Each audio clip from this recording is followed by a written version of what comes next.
சீர்படைத்த தொல்லையதாம் திருத்தொண்டர் தொகையடியார் பதம் போற்றி. ஒல்லையவர் புராணக் கதை உலகறிய விரித்துரைத்த செல்வமணி குன்றத்தூர் சேக்கிழாரடி போற்றி. ஈராண்டில் சிவஞானம் பெற்றுயர்ந்த மேகண்டார் இணைத்தால் போற்றி. நாராண்டவல் அடியாருக்கு அருள் புரிந்த அருள்நந்தி நற்றால் போற்றி. நீராண்ட கடந்தை நகர் மறைஞான சம்பந்தர் நிழல்தாள் போற்றி. சீராண்ட தில்லை நகர் உமாபதியார் செம்பதும திருத்தாள் போற்றி போற்றி. அங்கனன் கைலை காக்கும் அகம்படி தொலைமை உண்டு நம் குரு மரபிற்கெல்லாம் முதற்குருநாதனாகி பங்கயம் துளவும் நாரும் வெத்திரப்படை பொறுத்த செங்கயம் பெருமான் நந்தி சீரடி கமலம் போற்றி. கல்லாடின் முனையமர்ந்து நான்மறை ஆரங்க முதல் கற்ற கேள்வி வல்லார்கள் நால்வர்க்கும் வாக்கிறந்த பூரணமாய் மறைக்கு அப்பாலாய் எல்லாமாய் அல்லதுமாய் இருந்ததனை இருந்தபடி இருந்து காட்டி சொல்லாமல் சொன்னவரை நினையாமல் நினைந்து பவத்துடக்கை வெல்வாம். கைலாய பரம்பரை சிவஞான போத நெறி காட்டும் வெண்ணை பயில்வாய்மை மெய்கண்டான் சந்ததிக்கோர் மெய்ஞான பானுவாகி குயிலாரும் பொழில் திருவாபடுதுறைவாள் குரு நம சிவாய தேவன் சைலாதி மரபுடையோன் திருமணவு நீடோடு தலைக்கமாதோ. கல்லால் நிழல் மறைவு இல்லால் அருளிய பொல்லார் இணைமலர் நல்லார் புனைவரே. திருச்சிற்றம்பலம் தில்லையம்பலம். பெருமானுடைய பேரருள் கருணையினாலே ஆகமம் என்று சொல்லப்படக்கூடிய சைவ சித்தாந்த வகுப்பினை தொடர்ந்து சிந்திக்கக்கூடிய ஒரு வாய்ப்பினை நமக்கு எல்லாம் வல்ல அருள் தரும் தேவகிரி அம்மையுடனாகிய பிரசன்ன நஞ்சுண்டேஸ்வர பெருமான் ஒரு வாய்ப்பினை அமைத்து கொடுத்திருக்கின்றார். அவ்வகையிலே அருள் தரும் தேவகிரி அம்மையுடனாகிய அருள்மிகு நஞ்சுண்டேஸ்வர பெருமான் திருவடி தாமரைகளை மனம் மொழி மேகலாலே போற்றி வணங்கியும் அருள்குருநாதர் திருவடிகளை முக்கரணங்களாலே பணிந்தும் இந்த வகுப்பையெல்லாம் உலகம் முழுக்க இப்பொழுது நடத்துவதற்கு உறுதுணையாக இழுத்து அருளாட்சி செய்து கொண்டிருக்கக்கூடிய திருவாவடுதுறை ஆதின சில்ல ஸ்ரீ 24வது குருமகா சன்னிதானம் அவருடைய திருவடி தாமரைகளை மனம் மொழிமைகளாலே போற்றி வணங்கியும் இந்த வகுப்பினை நமக்கு அற்புதமாக தொகுத்து கொடுத்த இயக்குனர் ஐயா திருவடிகளை முக்கரணங்களாலே பணிந்தும் அடியேனையும் நன்னெறிக்கண் ஆற்றுப்படுத்திய ஆசிரியர் பெருமானார் திருவடிகளை முக்கரணங்களாலே வணங்கியும் இங்கே எழுந்தல் இருக்கக்கூடிய அடியார் பெருமக்களின் திருவடி தாமரைகளை மனம் மொழிமைகளாலே போற்றி வணங்கியும் வகுப்பினை சிந்திக்க முற்படுகின்றோம். திருச்சிற்றம்பலம். பெருமானுடைய பேரருள் கருணையினாலே சிவஞான போதம் என்கின்ற ஒரு நூற்பாவை நினைவு செய்துவிட்டு ஞானம் கிடைத்ததனால் சிவம் பிரகாசமாக விளங்கும் என்ற நோக்கிலே நமக்கு சிவபிரகாச நூலினை அருளி செய்திருக்கின்றார்கள். அந்த வகையிலே சென்ற வகுப்பில் உமாபதி சிவம் அவர்களுடைய வரலாற்றினை சற்று சிந்தித்துவிட்டு நாம் வகுப்புக்குள்ளே சென்றிருந்தோம். மீண்டும் ஒரு முறை அதை மேலோட்டமாக பார்த்துவிட்டு வகுப்புக்குள் செல்லலாம் என்று திருவருள் கருணை கூட்டி வைத்துள்ளது. திருச்சிற்றம்பலம். மேகண்ட சாத்திரம் 14 சித்தாந்த அட்டகம் என்று சொல்லப்படக்கூடிய 8 நூல்கள் சிவபிரகாஷ் அதாவது உமாபதி சிவாச்சாரியார் அருளியது 8 நூல். அதில் எல்லா நூல்களிலும் ஒட்டுமொத்தமாக கலந்து கொடுக்கப்பட்டுள்ளது தான் இந்த சிவபிரகாசம் என்கின்ற நூல். இதில் சிவஞான மாபாடியம் என்கின்ற அந்த விரி நூலிலே மாதவ சிவஞான முனிவர் அவர்கள் இந்த 100 பாடலிலே 72 பாடல்கள் எடுத்து கையாளப்பட்டதாக சொல்லப்படுகிறது. அந்த அளவுக்கு மிகவும் முக்கியமான ஒரு நூலாக இந்த நூல் போற்றப்படுகிறது. முதல் இந்த நூல் வருவதற்கு எப்படி பெரிய புராணத்திலே திருத்தொண்டர் தொகை, திருத்தொண்டர் திரு அந்தாதி, அதன் பிறகு பெரிய புராணம் திருத்தொண்டர் புராணம் என்று வந்ததோ அதுபோல சைவ சித்தாந்தத்திலே முதல் நூலாகிய சிவஞான போதம், வழி நூலாகிய சிவஞான சித்தியார், அதை விரி நூலாகிய இது ரெண்டும் சார்பு நூலாகிய சிவப்பிரகாசம் என்று சொல்லப்படுகிறது. இது சிவஞான போதம் சிவஞான சித்தியார் ஆகிய 2 நூல்களையும் கொண்டு அத்துடன் தேவையான ஆகம நூல்களையும் செய்திகளையும் திருவருள் தமக்கு உணர்த்திய அருளிய கருத்துக்களையும் இணைத்து இந்நூல் செய்தள்ளியுள்ளார் உமாபதி தேவ நாயனார். எனவே இந்நூலை கற்கும் முன் முதல் 2 நூல்களையும் கற்று தெரிந்திட வேண்டும் என்பது நமக்கு விளங்குகிறது. அந்த 2 நூலையும் கற்றுக்காமல் இங்கே வந்தோம்னா நமக்கு ஒன்றும் விளங்காது அப்படின்னு சொல்லப்படுது. இந்நூலை கற்பவன் ஜீவமுக்தன் ஆக்கும். இந்த நூலை கற்பதனால் பயன் என் அப்படின்னா, வாழும் பொழுதே சிவபெருமான் திருவடியை நினைந்து இருக்கலாம், அவர்களுக்கு ஜீவன் முக்தர்கள் என்று பெயர். அப்போ சிறப்புடையது என சிவஞான வள்ளல் இந்நூலை வியந்து போற்றி வருகின்றார். இந்நூலிலே அருமை பெருமைகளை உணரலாம். அவர் சொல்கிறதுனாலேயே இந்த நூலோட அருமை பெருமைகளை நாம் உணரலாம். சைவ சித்தாந்த சாத்திரம் 14 நூல் ஒன்றாக இந்நூல் சிதம்பரத்தை சார்ந்த கொற்றவன்குடியிலே இருந்த தில்லைவாழ் அந்தணருள் ஒருவராகிய உமாபதி சிவாச்சாரியார் அருளி செய்தது இந்த நூல். இந்நூல் விருத்தங்களையும் அவற்றுள் சிவஞான போதம் என்னும் பெயர் பெற்ற சிவபிரகாசம்தான். அதாவது சிவஞான போதத்துக்கே நூலில் அவர் பேர் சொல்லலை. யார்? மெய்கண்ட தேவநாயனார் பேர் சொல்லலை. ஆனால் சிவபிரகாசம்தான் அந்த நூலுக்கு பெயரை கொடுக்குது. உமாபதி சிவாச்சாரியார் தான் அது சிவஞான போதம் அப்படின்னு சொல்கிறார். அப்படி இந்நூல் விருத்தங்களை உடையதாக அமைக்கப்பட்டிருக்கிறது. மேலும் 1, 2, 4, 5, 6 ஒரு பகுதியாக 2 பிரிவாகவும் 6 வரைக்கும் ஒரு பிரிவாகவும் 7, 8, 9, 10, 12 ஆக 2 பிரிவாக பிரித்தும் காட்டுது. எதை? சிவஞான போதத்தை. அதுபோல் இங்கு அந்த சிவஞான போதம் 2ஆக பிரித்து வைப்பது போல் இங்கே முதல் 50 பாடல் பொது அதிகாரம் என்றும் 2வது 50 பாடல் உண்மை அதிகாரம், அதாவது சிறப்பு அதிகாரம் என்றும் போற்றப்படுகிறது. பொது அதிகாரத்திலே பாயிரம், பதி இலக்கணம், பசு இலக்கணம், பாச இலக்கணம், அவத்தை இலக்கணம் அப்படின்னு சொல்லப்படும். அதுக்கடுத்து பார்த்திங்கன்னா உண்மை இலக்கணம் அல்லது உண்மை அதிகாரம் அல்லது சிறப்பு அதிகாரம் என்று சொல்லப்படக்கூடியதில் ஆன்மாவின் இலக்கணம், 5 அவத்தைகளின் இலக்கணம்,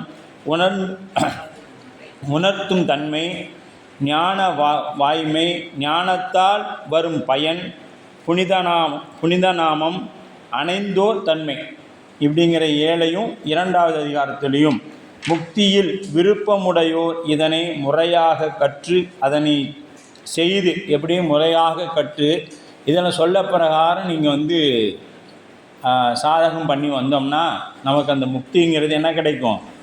எளிதாக கிடைத்துவிடும். அதனால் அவர்கள் இது யார்? இதை கடைபிடித்து வருபவர்கள் ஜீவன் முக்தர்கள் என்பதில் சிறிதும் ஐயம் தேவையில்லை அப்படின்ட்டார். அப்போ இந்த சிவப்பிரகாசம் என்பது ஒளியான திருமேனி உமிழ்தன மிகமேவும் கனக்களிராய வரும் ஆணை கடல் நாளும் மறவாமல் அழியாலும் மலர்தூவும் அடியார்கள் உளமான வெளியாகும் வழித்தாய வினை கூட நினையாவே அப்படின்னு சொல்லப்பட்டிருக்கும். இது காப்பு செய்யலாக செய்திருக்கின்றார்.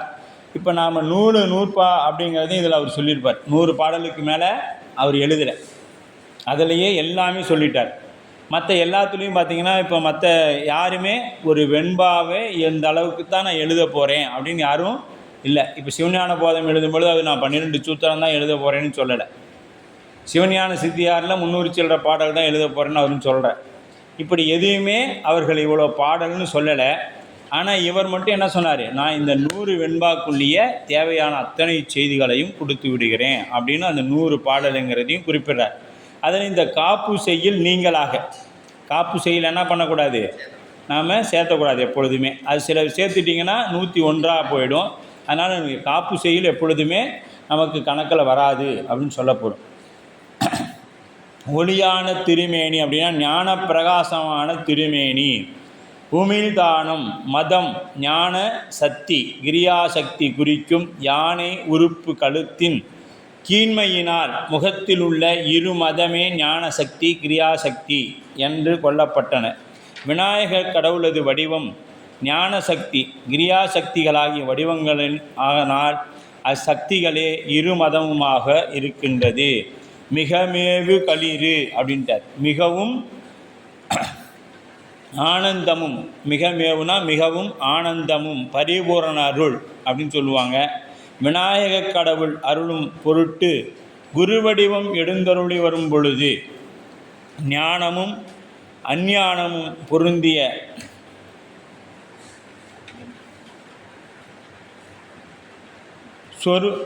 ஞானமும் அருளும் பொருந்திய சொரூபியாய் வருவார். இது பரசிவனது சொரூப இலக்கணங்களில் ஒன்றாகும். ஆரா அப்படின்னா பொருந்தா அப்படின்னு பொருள். வரும் அப்படின்னா தியானிக்கும் அடியவர் முன் எழுந்தருளி வரும். தியானிக்கும் அடியவர் முன் எழுந்தருளி வரும். யானை கழல் 2 திருவடிகள். அவை ஞானசக்தி கிரியாசக்தி வடிவினமாக. ஞானசக்தி மலத்தை நீக்கி ஞானத்தை கொடுக்கும். கிரியாசக்தி வினையை நீக்கி. இவையே இச்சக்திகளின் வியாபகமாகும். வினையை நீக்கக்கூடியது கிரியாசக்தி. கிரியை செய்ய செய்ய, அதனால தான் நாம் என்ன செய்யணும், வழிபாடு செய்ய செய்ய நம்முடைய வினைகள் நீக்கம் பெறும். எடுத்த உடனே என்ன ஆகாது, வினை நீங்காது. ஆகவே நாம் என்ன பண்ணணும், வழிபாடு தொடர்ந்து செய்து கொண்டே வந்தோம்னா நம்மளுடைய வினைகள் சிறிது சிறிதாக, ஏன்னா நாம் கம்மியாலாம் செய்து வைக்கலை, நிறையா செய்திருக்கிறோம். அதனால் எடுத்தோடனே என்ன ஆகாது, வினைகள் நீங்காது, கொஞ்சம் கொஞ்சமாக தான் நீங்கி வரும் அப்படின்னு சொல்கிறார். அப்போ நாளும் மறவாமல், இது எப்படி செய்யணும், ஒரு நாளும் மறவாமல் செய்து வரணும். இப்போ இன்றைக்கி 2 நாள் செய்ய வேண்டியது, அப்புறம் நம்ம தான் குருநாதர் சொல்லிக்கிறார்ல, 3 நாள் வரைக்கும் நீங்கள் செய்யாமல் இருந்தாலும் தோஷம் இல்லை, 4ஆவது நாள் கட்டாயமாக செஞ்சிடணும் அப்படின்னு சொல்லியிருக்கிறாங்க. அதனால் நம்ம என்ன பண்ணிடலாம், 3 நாள் வரைக்கும் ஓய்வு கொடுக்கலாம். எதுக்கு, 5 எழுத்துக்கு. 5 எழுத்துக்கு ஓய்வு கொடுத்தோன்னே என்ன ஆகிடும்னா நமக்கு வினைகள் வந்து நிற்கும். இது குறைஞ்சிச்சுன்னா அது ஏறிடும், இது ஏறிச்சுன்னா அது குறைஞ்சிடும். அவ்வளோதான். 2 தராசில் ஒரு பக்கம் மாறி, இது ஒரு பக்கம் அது ஒரு பக்கம். 5 எழுத்து சொல்ல சொல்ல இது இறங்க இறங்க அது ஏறும். சொல்லாத விட்டிங்கன்னா இது கீழே வந்துடும்ல, கீழே வந்தால் வினை மேலே ஏறிடும். இதை சொல்ல சொல்ல இது மேலே ஏறினுச்சுன்னா வினை கீழே போயிடும். அப்போ எது வேணும்னு நம்ம கையில் தான் இருக்குது. இப்போ இந்த இடத்துல நாம் சொல்லலாம், எனக்கு திருவருள் உணர்த்தலைங்க, எனக்கு திருவருள் அது உணர்த்தலை, திருவருள் எனக்கு வாய்ப்பு கொடுக்கல. இப்போ திருவருள் எல்லாருக்கும் வாய்ப்பு கொடுக்குறாரு. நமக்கு சித்தாந்த மையம்னு ஒன்று ஏற்படுத்தி எல்லாருக்கும் நூலையும் கொடுத்து மதிய உணவையும் கொடுத்து வாங்கன்னா எனக்கு என்ன இல்லை, வாய்ப்பு இல்லை அப்படின்னு சொன்னால் இதுக்கு பேர் என்னன்னா அறியாமை. இப்போ இதெல்லாம் கிடைக்கல, நாம் தேடணும் அப்படின்னா அது என்னாச்சுங்க, திருவருள். இப்போ திருவருளுக்கும் அறியாமைக்கும் நமக்கு முதல்ல வித்தியாசம் தெரியணும். எது திருவருள் எது அறியாமை அப்படிங்கிறது தெரியணும். அப்போ நாம் இதெல்லாம் கிடைக்கல, நாம் தேடியும் கிடைக்கலன்னா அது திருவருள். நமக்கு தேடி வந்தும் நாம் பயன்படுத்திக்கலைன்னா அது அறியாமை. அவ்வளோதான். ஏன்னா திருவருள் தானே அதை நம்ம தேடி அனுப்புது, அதை நாம் பயன்படுத்திக்கல அப்படின்னா அது அறியாமை அப்படின்னு வெளியாகும். அஞ்ஞானமாகிய இருள் நீங்கி ஞான பிரகாசமாகும் என்று சொல்லப்படும். எது, அழியாலும் மலர் தூவும் அடியார்கள் உளமானது வண்டுகள் ஆளுகின்ற மலர்களை. நம்ம மலர் எப்படி இறைவனுக்கு போடணுமா, அதில் தேன் இருக்கணும். அந்த மலரை கொண்டு வந்து இறைவன்கிட்ட வச்சோன்னா அந்த வண்டுகள் அந்த தேனை உண்பதற்காக வரணும். அப்படிப்பட்ட மலர்களை நாம் இறைவனுக்கு சாற்ற வேண்டும். தூவி வழிபடுகின்ற அடியாரது உள்ளம் ஆனது, உள்ளத்தை வந்து இறைவன் இடமாக கொண்டிருப்பான் அப்படின்னு சொல்கிறோம். அதனால தான் புண்ணியம் செய்தாருக்கு பூவுண்டு நீர் உண்டு. எல்லாராலையும் அந்த பணி செய்துவிட முடியாது. தொடர்ந்து செய்யணுன்னா என்ன வேணும், நமக்கு புண்ணியம் வேணும். அப்புறம் அந்த புண்ணியம் இருந்தால் தான் நமக்கு இறைவனுடைய திருவருள் கருணை நமக்கு கிடைக்கும் அப்படின்னு. இந்நூல் வரும் பயன் மலம் நீக்கமும் சிவபெரும் ஆதலின் இவை இடையூர் ஒடிந்து சித்தியாகும் பொருட்டாக காத்தருளும்படியாக விநாயகரை வணக்கம் செய்யும் முகத்தானாக இது. அதாவது விநாயகர் வணக்கங்கிறது நமக்கு தேவையா அப்படின்னு ஒரு கேள்வி வரும். நமக்கு ஏதோ முன்னோர்கள் செய்திருக்கிறாங்க, நாம் நல்லதை கடைபிடிக்கலாமே. இப்போ முன்னோர்கள் சொன்னாங்கிறதுக்காக இவரே பின்னாடி சொல்ல போகிறார், எல்லாமே ஏற்றுக்கவும் கூடாது. அப்புறம் பின்ன வந்தவங்களுக்கு சின்னவங்கிறதுக்காக எல்லாமே புறக்கணிக்கவும் கூடாது. எது நல்லதோ அதை சேர்த்து கொள்ளணும் அப்படின்னு சொல்லப்படுது. ஆனால் இப்போ இந்த இடத்துல என்ன சொல்கிறாரு, ஏன் விநாயகர் அகவல் வச்சாங்க அப்படின்னா, விநாயகர் வச்சார் காப்பு வச்சார்னா, இதுக்கு முன்னாடி இருந்த பெரியவங்களாம் என்ன பண்ணியிருக்கிறாங்க, விநாயகர் காப்பு செய்திருக்கிறாங்க. அவர்களை கடைபிடித்து தாமும் செய்வதாக அது செய்துட்டார். அவ்வளோதான். ஏன்னா நம்ம அருளாளர்களுக்கு எந்த இடையூறும் வரப்போவதில்லை. இப்போ நமக்கெல்லாம் வரலாம்ல, நம் பொருட்டும் அந்த காப்பு செய்யலை செய்திருக்கிறாங்க அப்படின்னு தான் சொல்லணும். ஏன்னா அவங்களுக்கெல்லாம் என்றைக்கும் அது வரவே வராது. பஸ் வேணாம்ப்பா.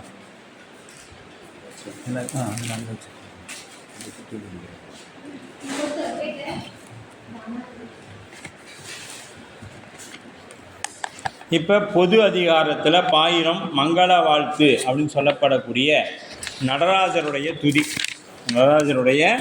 துதி பாடுறார்.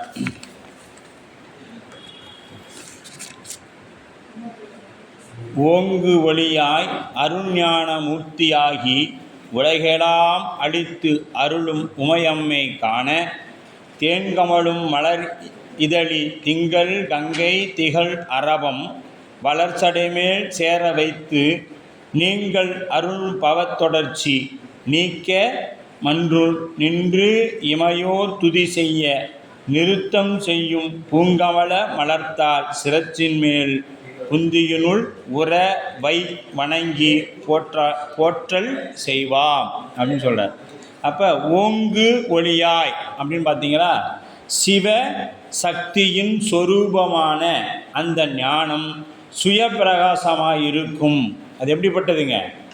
இப்போது சூரியனுக்கு யாராவது ஒளி தர முடியுமா நம்மளால்? அவர் தான் என்ன பண்ணுறார், அவர் சுயமாகவே அவருக்கு பிரகாசம் விளங்கி நிற்கிறது. அதுபோல் இறைவனும் ஒங்கு ஒளியாய் அருள்ஞானம் மூர்த்தியாகி, நம்ம நடராச பெருமான் எப்படி இருக்கிறாரு? ஒங்கு ஒளியாய் அருள்ஞான மூர்த்தியாக அருளின் வடிவமாகவே இருக்கிறார். அதனால தான் சேக்கிழார் பெருமான் கருணையே உருவமாகி கற்பனை கடந்த சோதி கருணையே வடிவமாகி அப்படின்ட்டார். இந்த கருணை தான் அந்த வடிவம். ஏன், எது மேலே கருணை? நம் மீது வைத்த கருணை. இல்லைன்னா அவருக்கு உருவம் தாங்கி வர வேண்டிய அவசியம்னா இல்லை அவருக்கு. அப்போ எப்படி தான் இந்த ஆன்மாக்கள் உணர்னா, ஏதேனும் ஒரு வடிவத்தை பற்றி தான் அது வரும் அப்படிங்கிறதுக்காக. அப்போ திகழ் உலகம் எல்லாம் அழித்து அருளும் உமையம்மை காண. இந்த உமையம்மை தான் என்ன பண்ணுறாங்க, திருவருள் சக்தி தான் நம்ம எல்லாம் காக்கிறது, படைக்கிறது, ஒடுக்குகின்றது, அருள் செய்யவும் செய்கிறது. அப்போ உலகெல்லாம் அழித்து அருளும் உமையம்மை. அழித்துனா எல்லாமே. ஓங்கு ஒளியாக சிவசக்தியின் சொரூபமான சுயப்பிரகாசமாய், அதுவே பரசக்தி எனப்படும். இதுக்கு பேர் என்ன சக்தி? பரசக்தி எனப்படும். நடராச பெருமான சிவபிரகாசின் சொரூபமாகிய பேரொளியாய் விளங்குவதலால் சிவத்தின் மேலும் புந்திதனுள் உற வணங்கி போற்றுவாம் அப்படின்னா, சிரத்தின் மேலும் அப்படின்னா உடம்பு, புத்தி, அப்புறம் தொழில், இது மூணும் முக்கரணங்களால் சொல்கிறோம் இல்லையா?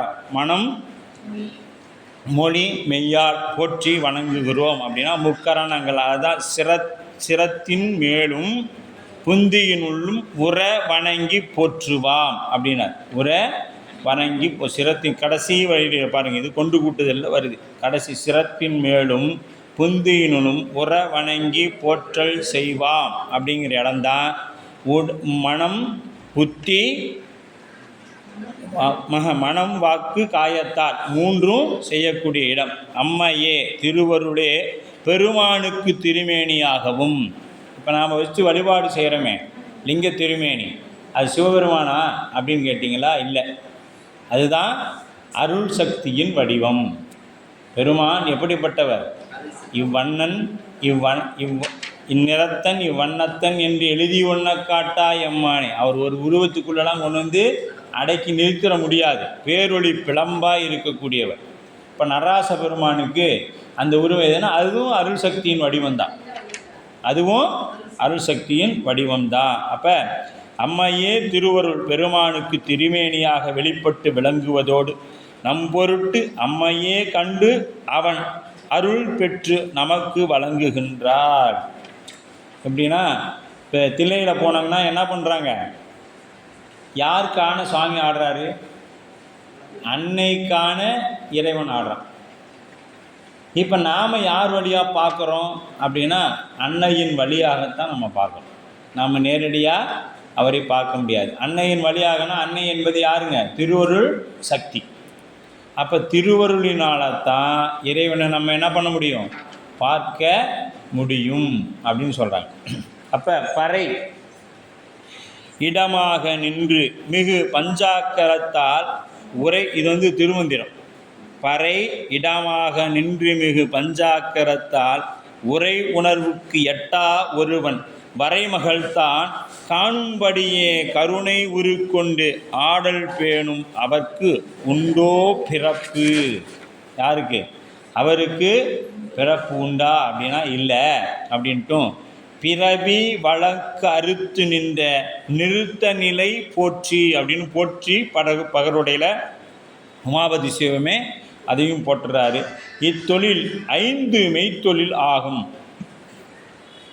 பாலுன் குளவி பசுங்குடம் பொறாதென நோயின் மருந்து தாயுண்டு ஆங்கு மண்ணுயிர் தொகுக்கு இன்னருள் கிடைப்ப வையம் ஈன்றளித்த தெய்வ கற்பின் அருள்சூழ் கொண்ட 5 தடங்கன் திருமான் சாயல்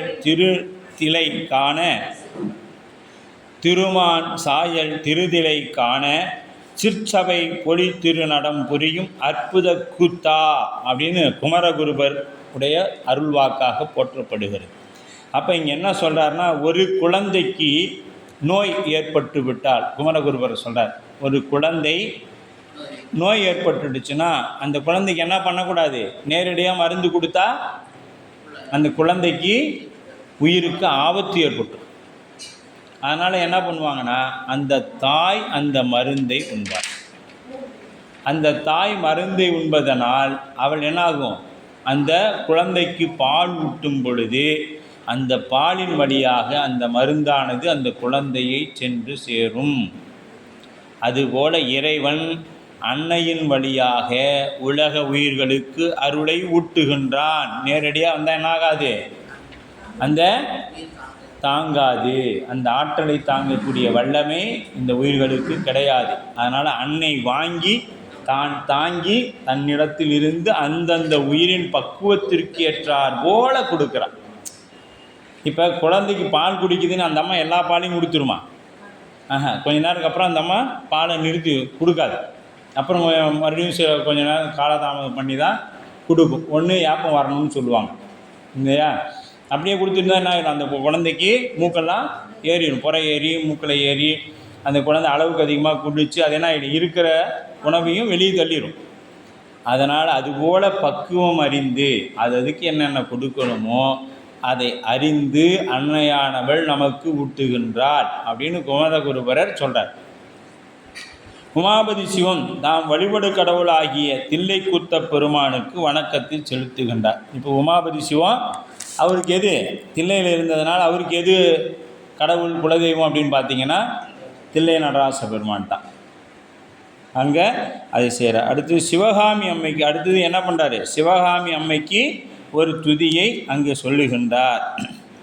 இதில் முதல் திருவிருத்தத்தில் முதல் அடி சிவகாமி அம்மையாருடையது, 2வது அடி சிவபெருமானுடையது. ஏன்னா ஒளிக்கு ஒளியாய் அருள்ஞான மூர்த்தியாகி, அருள்னா யாருங்க? சக்தி.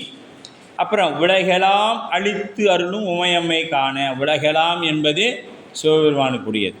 அப்போ வடிவத்தையும் 3வது அடி திருக்கூத்தையும் அதன் பயன் அப்பயனை அடைவோர் அக்கூத்துக்கு இடம் ஆகியவற்றை 4வது அடியும் அந்த கூத்தாகிய வினைக்கு கருவியையும் அதை வழிபடும் முறையையும் உணர்த்து கொள்வதாக அமைக்கப்பட்டிருக்கிறது அப்படின்னு சொல்கிறாரு. அடுத்து சிவகாமி அம்மையுடைய துதி. பரந்த பராபரை ஆதி பரணது இச்சை பரஞானம் கிரியை பரயோக ரூபம் தரும் கருணை உரு ஆகி விசுத்தா சுத்த தனு கரண புவன போகங்கள் தாங்க விரித்த உபதானங்கள் மேவி ஒன்றாய் விமலமாய் 5 வித்தாய் ஞாலத்து அறத்தை கெட மணிமண்ணுள் ஆடல் காணும் அன்னை அருட்பாதமலர் சென்னி வைப்பாம் அப்படிங்கிறது. எப்படி? அதாவது பரந்த பராபரை, பராபரைனா பராசக்தியையும் பரசிவத்தையும் போல் எங்கும்.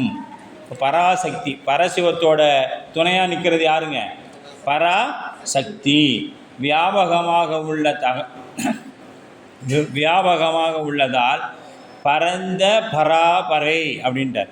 பரந்த பராபர. அப்போ சூரியன் அதன் கதிரும் பொருளாக ஒன்றாகி தன்னை விளங்கும் நிலையில் அது சூரியன் என்றும், பிற பொருள்களை விளக்கும் நிலையில் அது கதிர் என்றும் சொல்லப்படுகிறது. சூரியன் நேராக இங்கே பார்த்தோம்னா என்ன இருக்குது, அதுதான் அந்த கதிர் தான். எது பரா சிவம். அதிலிருந்து வரக்கூடிய அந்த ஒளி இருந்தால் தான் நாம் என்ன பண்ண முடியும், மற்றொரு பொருளை காண முடியும். அந்த ஒளியின் வழியாகத்தான் நாம் மற்றொரு பொருளை காண முடியும். இதற்கு பராசக்தி என்று பெயர். அப்போ அந்த பொருளை காண்றோம் இல்லையா, அந்த பொருள் தெரியுதில்ல, அதுக்கு பெயர் தான் என்னது, கதிர். அதை காட்டுறதுக்கு பேர் தான் கதிர் அப்படின்னு பேர். இப்போ சூரியன், அப்புறம் ஒளி, கதிர். சூரியன், ஒளி, கதிர் அப்படின்னு வச்சுக்கிட்டிங்கன்னா மூணாக பிரித்தாங்கன்னா, சூரியன் என்பது பரசிவம், அந்த ஒளி என்பது பராசக்தி, கதிர் என்பது பொருள் அப்படி வச்சுக்கணும். தன் அறிவு மாத்திரத்தில் நிற்கும் பொழுது சிவம் என்றும், தான் மட்டுமே இருக்கும் பொழுது சிவம் என்றும், பரம்பொருள் என்றும், புறப்பொருளை நோக்கி நிற்கும் பொழுது சக்தி என்றும் வழங்கப்படும். ஞான பொருளே இரண்டு இயல்பாக விளங்குகின்றது. இதுவே எப்படி இரண்டா விளங்குகிறது. ஆதி அப்படின்னா ஆணவமல பக்குவமாகும்படி போகத்தை கொடுப்பது ஆதிசக்தி. இது திரோதான சக்தி எனப்படும்.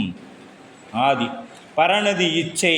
இந்த இச்சாசக்தியாவது உயிருக்கு மலத்தை நீக்கி சிவ அனுபவம் தரும் பொருட்டு பரசிவம் கொண்ட கருணையாம். எது பரனது இச்சை. சிவபெருமான் இச்சைப்படுறார், நம்மளும் தான் ஆசைப்படுறோம், அத்தனைக்கும் ஆசைப்படுறோம். எதெல்லாம் அனுபவிக்கக்கூடாதோ ஆசைப்படக்கூடாதோ அதுக்கெல்லாம் ஆசைப்படுறோம். ஆனால் சிவத்துக்கு அதெல்லாம் என்னாச்சு, நமக்கு அதனால் ஒரு லாபம் உண்டு. ஆனால் சிவபெருமான் நமக்கு அருள் செய்வதனால அவருக்கு ஏதேனும் லாபங்கள் இருக்குதா அப்படின்னா 1% கூட இல்லை. என்னன்னா நம்மளை மாதிரி இவங்களும் ஆகணுமே அப்படிங்கிற இந்த உயிரும் நம் போன்று ஆகணும், நம்மாவே ஆகணும்னு சொல்லலை. ஏன்னா பின்னாடி அதெல்லாம் நமக்கு வருது. என்ன மாதிரியே ஆகணும்னு இல்லை, என் போல் ஆகணும், நானே ஆகணும்னு எங்கேயும் சாமி செய்யலை. அப்போ இந்த பரஞானம் மலத்தை நீக்கி சிவானுபவத்தை பெறும் பொருட்டு செய்ய வேண்டிய உபாயங்களையெல்லாம் அறியும் சக்தி. இது பரஞானம், அறியும் சக்தி. அப்போ கிரியை என்பது கண்மத்துக்கு ஈடான ஆன்மாக்களுக்கு தேகாதிகளை உண்டாக்கி கொடுக்கக்கூடிய சக்தி. இது கிரியை எனப்படும். பரயோக ரூபம் தரும் மலம் பரிமாணமான காலத்தில் ஆன்மாக்களை ஆனந்த சொரூபியான சிவத்துடன் தன்னை போல வேற்றாகி நிற்க பண்ணுதலாய் பரயோக ரூபத்தருள் எனப்படும். பரயோக ரூபத்தருள் எனப்படும். வித்தா சுத்த தனு கரண போகங்களுக்கு விரிவு பாதனங்கள் அப்படின்னு பார்த்தோன்னா, சுத்த அப்படின்னு ஒரு அட்டவணை மாதிரி போட்டிங்கன்னா, தாதுவாதிகளுக்கு காரணம் வித்து சுத்த மாயை, சுத்த அப்படிங்களுக்கு காரணம் மோகினி அசுத்த மாயை. அசுத்த அப்படிங்கிறது பார்த்தீங்கன்னா மான் பிரகிருதி மாயை அப்படின்னு சொல்லப்படுது. அப்போ இந்த விந்து சுத்த மாயிலிருந்து பார்க்கும்பொழுது என்ன வேலை செய்யும், விந்து வேலை செய்யும். அசுத்த மாயையில் சுத்தத்தில் மோகினி அசுத்த மாயை. அது அசுத்த மாயிலை பார்த்திங்கன்னா பிரகிருதி மாயை வேலை செய்யும். அசுத்தத்தில் ஒன்றாய் சிவசக்தி ஒன்றே. சக்தி பேதங்கள், சக்தி பலவாக இருக்குது அப்படின்னு பார்த்தீங்கன்னா, பராசக்தி, ஆதிசக்தி, இச்சாசக்தி, ஞானசக்தி, கிரியாசக்தி அப்படின்னு 5 இருக்குது. ஆரணி, சனாதி, ரோம, ரித்திரி அப்படின்னும், நிவர்த்தி, பிரதிட்டை, வித்யா, சாந்தி அதீதகலை. இதெல்லாம் எங்கேயோ கேட்ட மாதிரி இருக்குதாங்கம்மா. நிவர்த்திகளை, பிரதிட்டாக்கலை, வித்யாகலை, சாந்திகலை, சாந்தி அதீதகலை அப்படின்னு பேர். வாமை, சேட்டை, ரௌத்ரி, காணி, கல்விக்கரணி, பலவிகாரணி, பல பிரம்ம பிரம்மாதினி, சர்வ பூதாதினி அப்படிங்கிற பேரெல்லாம் இவங்களுக்கு உண்டு. பர வசீகரி, அபர வசீகரி, மனோன்மணி, மகேஸ்வரம், உமை, லக்குமி, சரஸ்வதி இப்படிங்கிற பேரும் உண்டு. உண்மானை, சமனை அப்படிங்கிற பேரும் இவர்களுக்கு உண்டு. பறை, ஆதி, இச்சை, ஞானம், கிரியை என இன்று ஆன்மாக்களுக்கு பரமயோக ரூபத்தை கொடுத்தருளும் திருவருளே திருமேனியாக கொண்டு விந்து, மோகினி, மான் என்னும் மாயைகளை பொருந்தி காரியப்படுத்தி இவற்றுக்கெல்லாமாகியும் தான் ஒருவனாய் மலமாயைகளில் பொருந்தாது சுத்தமாயும் பரசிவனது பஞ்சகிரியங்களுள் தானே காரணமாயும் உலகத்துள்ள உயிர்களது பிறவி துன்பம் ஒழியும்படி பொன்னம் பலத்திலே அனாந்த நிறுத்தனாய் செய்தருளும் நடராச பெருமானது திருநடனத்தை கண்டருள் நிற்கின்ற சிவகாமி அம்மையாரது திருவருள் வடிவமான தாமரை மலர்களை போன்ற சிரசின் மேல் வைத்து வணங்குவோம். தாமரை மலர்களை போன்ற அந்த திருவடியை சிரசின் மேல் வைத்து வணங்குவாம். யாரு? சிவகாமி அம்மையுடைய திருவடியை என்று போற்றி வணங்குகிறார் சிவகாமி அம்மை. அதற்கடுத்தது கணபதி வணக்கம். இது 3வது பாடல். விநாயகர் கடவுளை போற்றுதல் அப்படின்னு சொல்லப்படுது.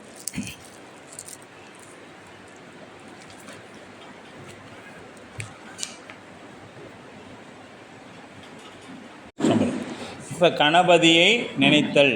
நலம் தரல் நூல் இருந்தமிழின் செய்யுள் குற்றம் நன்னாமை இடையூறு நலியாமை கருதி இலங்கும் இரு குலை அருகு பொருந்து துவரி சிதறி இணைவேல்கள் இகழந்த கயற்கண்ணியோடு கலந்து அருள பொது வரி சிதறி இணைவேல்கள் இகழ்ந்த கயற்கண்ணியோடு இறைவன் கலந்து அருளவரும் ஆணைமுகத்தான் மும்மை கடம் அருளி என நிலவு கணபதியின் அருளால் அலர்ந்து மதுகர முனிவர் பரவளர் கமலம் அணைய திரு அடியினைகள் நினைதல் செய்வாம் அப்படின்னு சொல்கிறாங்க.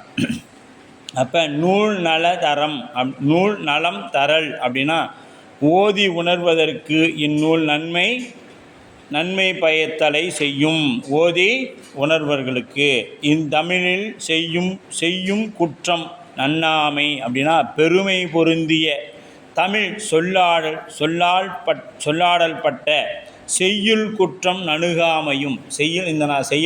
இந்த செய்யுளுக்கு எந்த குற்றமும் வாராமலும் இடையூறு நலியாமை, இடையூறு வந்து துயர் செய்யாமையையும் கருதி நினைந்து இலங்கும் இரு குலை அருள் பொழுது அப்படின்னா விளங்குகின்ற 2 காதளவும் சென்ற போராடி வரி சிதறி இணைவேல்கள் இகழ்ந்து அப்படின்னா வரிகள் பறந்து 2 வேல்களை பழித்த அப்படின்னா கண்களின் கொடுமை குறித்து நின்ற உவமை. 2 கண்களினுடைய உவமை குறித்து நிற்குது. கயல் கண்ணினோடு இறைவன், கயல் கண்ணியாகிய உமையம்மையோடு இறைவன் கூடி அருள அவதரித்த யானை முகம் அருளும் ஆணை முகத்தான்.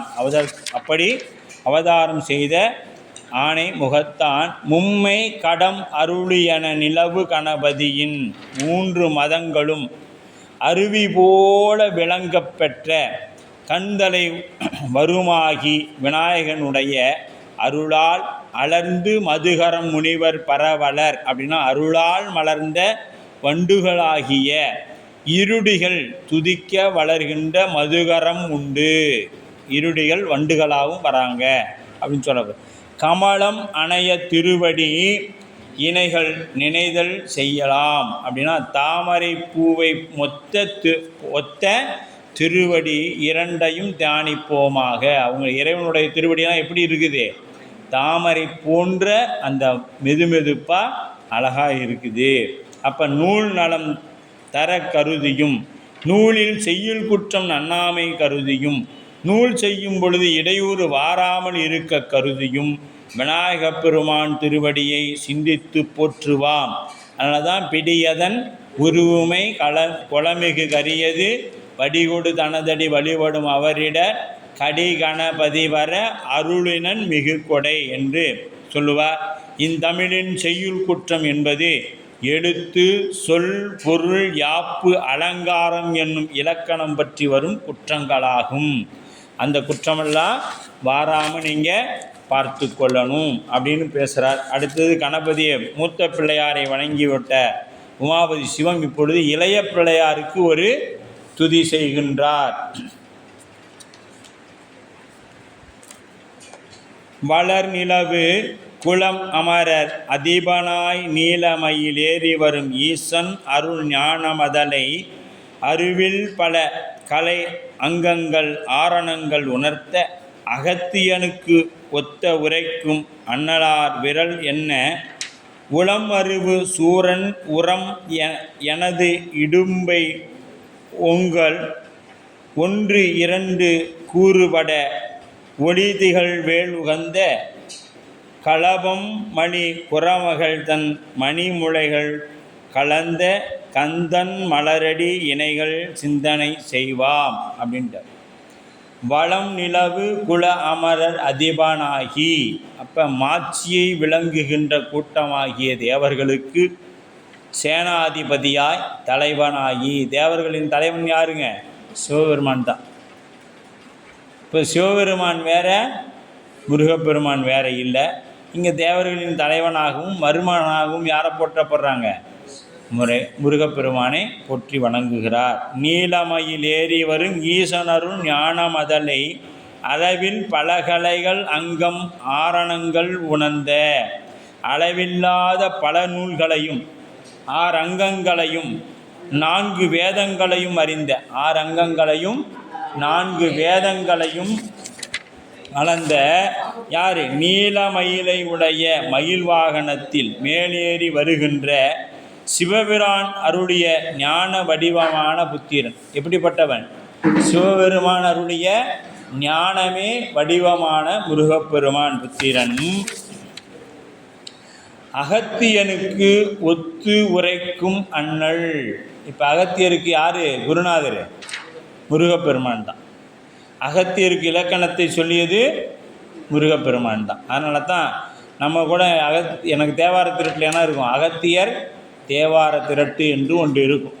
அது எப்படின்னா, இறைவன் அடியில் இருந்து திருவடியை சார்வர் வரைக்கும் அத்தனையும் அதில் வந்துடும் அகத்தியர் தேவார திரட்டில். அப்படி அகத்தியனுக்கு வேதத்தின் உட்பொருளை உபதேசித்த தலைவராகிய, வேதத்தின் உட்பொருள் என்ன? 5 எழுத்து. அதை அகத்தியருக்கு உபதேசம் செய்த பெருமான் முருகப்பெருமான். அது மட்டுமல்லாது, இப்போ நாம் என்ன பண்ணோன்னா, ஒரு உபதேசம், நமக்கு ஒரு குருநாதர் அவசியம் தேவை. குரு இல்லாமல் நம்ம வித்தையை கற்றுக்கொள்ள முடியாது. அப்போ எந்த ஒரு தொழில் செய்யணுன்னாலும் நமக்கு என்ன வேணும்? ஒரு குருநாதன் வேணும். அப்போ இதற்கு ஒரு குருநாதன் வேணும். யாருக்கு? இப்போ ஆன்மாக்கள் எல்லாம் குரு இருந்தால் தான் கற்றுக்க முடியுங்கிற நிலை வரணும். அப்படின்னா நம்ம சாமி என்ன பண்ணுவார்? எல்லாமே டெமோ காமிப்பார் சிவபெருமான். ஏன்னா அவர் கல்யாணம் பண்ணிக்கிற மாதிரி இருந்தால் தான் இவன் கல்யாணம் பண்ணிக்குவான். இல்லைன்னா என்ன பண்ணால் எனக்கு கல்யாணமே வேண்டாம் அப்படின்னு நிற்பான். அதனால் சாமி என்ன பண்ணார்? தினைக்கும் நித்திய கல்யாணேஸ்வரராக எழுந்தருள் பண்ணார். தினைக்கும் நான் பார் கல்யாணம் பண்ணிக்கிறேன். அதே சமயம் பிரம்மச்சாரியத்தை கடைபிடிக்கணுன்னாலும் அதற்கும் அவர்கிட்ட வழி இருக்குது. நீங்கள் எப்படி வந்தாலும் சைவத்தில் உனக்கு எது வேணுமோ அந்த உணவை நீ உட்கொள்ளலாம். உன்னுடைய பக்குவத்திற்கேற்றார் போல, ஞானத்திற்கேற்றார் போல நாம் அதை உட்கொள்ளலாம். அப்போ இப்போ உபதேசம் கேட்கணுன்னா இவன் நமக்கு யார் உபதேசம் பண்ணுறது? சிவபெருமானுக்கே உபதேசம் பண்ணணும். அப்போ சிவபெருமானுக்கு யார் உபதேசம் பண்ணால்? அவங்க சிவபெருமானுடைய பெரிய ஆளாக இருப்பாங்களே. அப்போ பார்த்தாரு, சிவமே தன்னை வெளிப்படுத்தியது முருகப்பெருமானாக. அப்புறம் முருகப்பெருமானே ஆசிரியராக வந்து குருநாதனாக இருந்து என்ன சொல்கிறாரு? சுவாமிநாதனாக வந்து இறைவனுக்கே அதை அருள் செய்கின்றார். இறைவனுக்கே அது சொல்லித்தர உபதேசம் பண்ணுறார் அப்படின்னு சொல்லப்படுது. அப்போ அதுபோல் இங்கே அகத்தியனுக்கு முருகப்பெருமான் ஓங்காரத்தோட உட்பொருளை உபதேசம் பண்ணுறார். விரல் எண்ணா உளம் மருவு சூரன் உரம் அப்படின்னார். பிரிவுடைய வலிமை ஒரு பொருளாக எண்ணாத ஊக்கத்தை உடைய சூரனுடைய மார்பு எப்படியாச்சு? 2 பிளந்துடுச்சு. சும்மா இல்லை. அது எப்படி பிளந்துச்சு? மாமரமாகி நின்ற சூரனுடைய உடம்பை 2 கூறுகளாக பிரிக்கப்பட்டது. இதில் சூரனை முருகன் என்ன செய்யலை? அழிக்கவில்லை. இதெல்லாம் நம்ம தெரிஞ்சுக்கிடணும். ஏன்னா சூரனை வதம் செய்தாங்க. வதம் என்பது பக்குவப்படுத்துதல். இப்போ வதைக்கிறதுன்னு சொல்கிறோமா? கீரையை வதைக்கிறோம், இந்த காயை வதைக்கிறோம் அப்படின்னு சொன்னாக்க அது என்ன பண்ணுறோம்? பக்குவப்படுத்துகின்றோம் என்று பொருள். அதுபோல் இந்த இடத்துல பக்குவப்படுத்துகின்றார் அப்படின்னு சொல்லணும். அப்போ பிறவி வலிமை ஒரு பொருளாக எண்ணாத ஊக்கத்தையுடைய சூரனுடைய மார்பை 2ஆக, எனது இடும்பை என்னுடைய பிறவி துன்பமும், என்னுடைய எப்படி சூரனோட மார்பு 2ஆக போணுச்சோ அதுபோல் என்னுடைய பிறவி துன்பமும் ஓங்குங்கால் கவுஞ்சமலையாகிய இவை 3ம். எது? கவுஞ்சமலையாகிய இவை 3ம் 1 2 கூறுபட, ஒவ்வொன்றும் 2 கூறுபட வேண்டும். எது? இந்த நம்மகிட்ட இருக்கக்கூடிய வினைகளெல்லாம் 2 கூறுபட வேண்டும் அப்படின்ற. 1 2 கூறுபட, ஒவ்வொன்றும் 2 கூறுபட. ஒளி திகழ் வேல் உகந்த, ஒளி விளங்கிய வேலை விரும்பிய செலுத்திய. ஒளி பொறி அந்த வேல் எப்படிப்பட்டது? ஒளி பொருந்தது. யாரிடத்திலிருந்து பெறப்பட்டது? அன்னையிடத்திலிருந்து பெறப்பட்டது. ஆனால் அன்னைக்கு யார் கொடுத்தது? சிவம் கொடுத்தது. இதுதாங்க நமக்கு சூரியனிடத்திலிருந்து ஒளி ஒளி ஒளி ஒளி கதிரை வெளிப்படுத்தி பொருளை காட்டும். அதுபோலத்தான் நமக்கு இது கொடுக்கப்பட்டிருக்கிறது.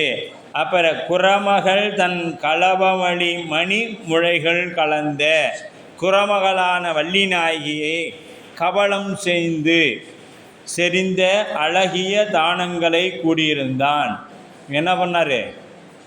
தெய்வ யானையை திருமணம் செய்து பிறகு காந்தர்வ மனமாக வள்ளியை திருமணம் செய்துகின்றார். இதெல்லாம் நாம் கந்தபுராணத்தில் விரிவாக சிந்திக்கலாம். கந்தன் மலரடி இணைகள் சிந்தை செய்வாம் அப்படின்றார். முருகக்கடவுளுடைய செந்தாமரை மலர் போலும் திருவடிகள் 2ஐயும் சிந்திப்போம் என்று போற்றி வணங்குகின்றார். தேநீர் இடைவேளைக்கு பிறகு சிந்திக்கலாம். தமிழை செவியறிய செய்த செந்தமிழ் பரமாச்சாரியாக ஆறுமுகக் கடவுள் என்று தொல்காப்பியம் 1000 விருத்தத்தில் குறிப்பிடப்பட்டுள்ளது. அது மட்டுமல்ல, அகத்தியர் செழுந்தமிழ் சிவஞான விரும்பி திரு தணிகை சென்று அவற்றை பெற்றதாக தணிகை புராணம் அகத்தியன் அருள் பெற்ற படலத்தில் கந்தபுராணத்திலும் சொல்லப்படுகிறது. கச்சீப்ப சிவாச்சாரியார் பாடியுள்ளார். தமிழ் மொழியும் சிவஞானமும் ரெண்டும், தமிழ்மொழி கூட்டல் சிவஞானம் 2ஐயும் சேர்த்தோம்னா அது முருகன் அப்படின்னு சொல்லப்படுது. அப்போ 6 அங்கம்னு சொல்லப்படுது. இதில் 6 அங்கம் அப்படின்னு சொல்கிறார். 6 அங்கம் 4 வேதம் ஆனாய் போற்றி அப்பர் சுவாமி திருத்தாண்டகத்தில் வரும். இந்த 6 அங்கங்கள் என்பது என்ன? அங்கம்னா என்னது? பாகம் அப்படின்னு பொருள். அப்போ இந்த 6 என்ன அப்படின்னு பார்த்தோங்கன்னா, வேதத்தை எடுத்தல் படுத்தல் முதலிய இசை வேறுபாட்டான் உச்சரிக்குமாறு உணர்த்துவது சிக்கை அப்படின்னு பேர். அதற்கு ஒரு அங்கம் சிக்கை. வேதங்களின் கூறும் கருமங்களை அனுஷ்டிக்கும் முறையை உணர்த்துவது கர்ப்ப சூத்திரம் என்று பெயர். வேதங்களின் எழுத்து சொல்பொருள் இயல்பு உணர்த்துவது வியாபகரம் அப்படின்னு பொருள். வியாபகரணம் என்று பொருள். வேதங்களின் சொற்பொருள் உணர்த்துவிப்பது நிறுத்தம் அப்படின்னு பொருள். வேதங்களின் காயத்திரி முதலிய சந்தங்களின் பெயரும் அவற்றுக்கு எழுத்து இணைத்ததென்றலும் உணர்த்துவது சந்தோ விசிறி அப்படின்னு பேர். வேதத்தில் சொல்லப்படும் கருமங்கள் செய்ததற்குரிய கால விசேடங்களை உணர்த்துவது ஜோதிடம். எந்த நேரத்தில் என்னத்தை செய்யணும் அப்படின்னு உணர்த்துவது ஜோதிடம் அப்படின்னு சொல்லப்படு. இங்கனம் ஆதலின் இவை யாவும் வேதத்திற்கு அங்கம் எனப்பட்டது. இதை நல்லா உள்வாங்கிங்க. ஏன்னா ஜோதிடம்னு வந்தோடனே நாம் என்ன நினச்சிக்கூடாது? நாம் ஜோதிடம் பார்த்து தான் எல்லாம் செய்யணுமோ அப்படின்னு நினச்சிடக்கூடாது. அப்போ திருஞான சம்பந்தர் வாக்கு பொய்யா போயிடக்கூடாது. அவை நல்ல நல்ல அடியார் அவர்க்கு மிகவே அப்படின்ட்டார். நீ எப்பொழுது இறைவனை மனதார போற்றி வணங்குறோமோ அப்போ என்ன ஆயிடுச்சு? அது நமக்கு துணையாக நிற்கும் அப்படின்னு சொல்லப்படும். அப்போ சூர்மார்பு குன்று துளைத்தவேள் இன்று ஒருகால் எனது இடும்பை குன்றாக்கும் பனிவெப் நெடுங்குன்றம் பற்று உருவ தொட்ட தனிவேளை வரங்க தாகும் அப்படின்னு திருமுருகாற்றுப்படை வெண்பாவுடையும் போற்றப்படுகிறது. முருகக் கடவுள் தேவர்களுக்கு சேனாதிபதி. முருகக் கடவுள் ஞான மதலை அகத்தியருக்கு வேதத்தின் உட்பொருளை உபதேசித்த குருபரன், சூரபத்மனை சங்கரித்தவர், வள்ளி நாயகன், அனுக்கிரகம் செய்பவர், அவரது திருவடியினைகளை சிந்திப்போமாக என்றும் நீலமயில் என்பது பிரணவ சொரூபமான திருவாச்சியை குறிப்பதாகும். இப்போ திருவாச்சி அது குறிக்கிறது தான் நீலமயில். நீங்கள் முருகனை பார்த்தீங்கன்னா அப்படி தான் தெரியும், பின்னாடி அது அப்படியே இருவாச்சி போல் அந்த விரித்து தொகை விரித்து இருக்கிறது ஓம் மாதிரி தெரியும். 6 அங்கங்கள் என்பது மந்திரம், வியாகரணம், சிகண்டம், சந்தோபிசிதம், நிருத்தம், ஜோதிடம் என்பது 6 அங்கங்களாக இருக்குது ஆகியனவாகும். முருகப்பெருமானுக்கும் சிவபெருமானும் வேறு வேறு அல்லர். இதை நல்லா உள்வாங்கிக்கணும். ஏன்னா நம்ம நண்பர்களே சில பேர் என்ன பண்ணுறாங்க, நான் முருகனை கும்பிட மாட்டேன்னு சொல்லிடுவாங்க. முருகனை கும்பிட்றவங்க சிவபெருமானை கும்பிட மாட்டேன்னு சொல்லுவாங்க. சிவபெருமானுக்கு 6 முகம். அதோ முகம் என்பது கீழ்நோக்கிய முகம். அந்த முகம்தான் முருகப்பெருமான். அந்த முகம்தான் முருகப்பெருமான். அதனால் சிவனுக்கும் 6, முருகனுக்கும் 6. 6 முகத்திலிருந்து ஒரு பொறி வந்ததுனால தான் இவருக்கும் 6 முகமாக வந்தது. 6 அங்கங்கள் எனப்பட்டது. முருகப்பெருமானும் சிவபெருமானும் வேறு வேறு அல்லர். ஒருவனே சிவபெருமானின் குழந்தை வடிவமாக முருகப்பெருமான் ஈசந்தன் ஆடல் மதலை ஆயினன் என்பது கச்சிப்ப சிவாச்சாரியாருடைய வாக்கு. இது யாருடையது? கச்சிப்ப சிவாச்சாரியர் கந்தபுராணத்தை கொடுத்தவருடைய வாக்காக திகழ்கின்றது. அதுக்கடுத்தது எம்மை ஆட்கொள்ளும் சந்தானக்குறவர் வணக்கம். இப்போ சந்தானக்குறவருக்கு ஒரு வணக்கம் சொல்கிறார். யார்? சந்தானம் என்பது என்ன? பரம்பரை. சந்தானக்குறவர்னா பரம்பரை அப்படின்னு சொல்லப்படுது. அந்த பரம்பரையாக வரவங்களுக்கு ஒரு வணக்கம் சொல்கிறார். தேவர் பிரான் வளர்க்கையிலே காவல் பூண்டு திருநந்தி அவர் கணத்தோர் செல்வர் வாரில் பாவிய சத்தியஞான தரிசினிகள் அடிசேர் பரஞ்சோதி மாமுனிவர் பதிய வெண்ணெய் மேவிய சீர் மெய்கண்டார் திரரார் மாறா விரவு புகழ் அருணந்தி விரலார் செல்ல தாவில் அருள் மறைஞான சம்பந்தர் இவர் சந்தானத்து எமையாளும் தன்மையனரோ அப்படின்ட்டார். இவை யார்? இவருக்கு முன்னாடி இருந்தவங்க எல்லாத்தையும் அப்படியே வரிசையாக சொல்லிட்டு வர்றார். யார் அப்படின்னுட்டு அப்படியே பாருங்கள். தேவர் பிரான் வளர் கைலை காவல் பூண்ட திருநந்தி, நந்தியம்பெருமான். இதை நாம் பெரிய புராணத்தில் திருமலை சருக்கத்தில் பார்த்துருப்போம். அந்த கைலை மலையை யார் காவல் பூண்டு வராங்க? நந்தியம்பெருமான் காவல். அதான் அங்கணன் கைலை காக்கும் அகம்படி தொலிமை பூண்டு நம் குரு மரபிற்கெல்லாம் முதல் குருநாதனாய்.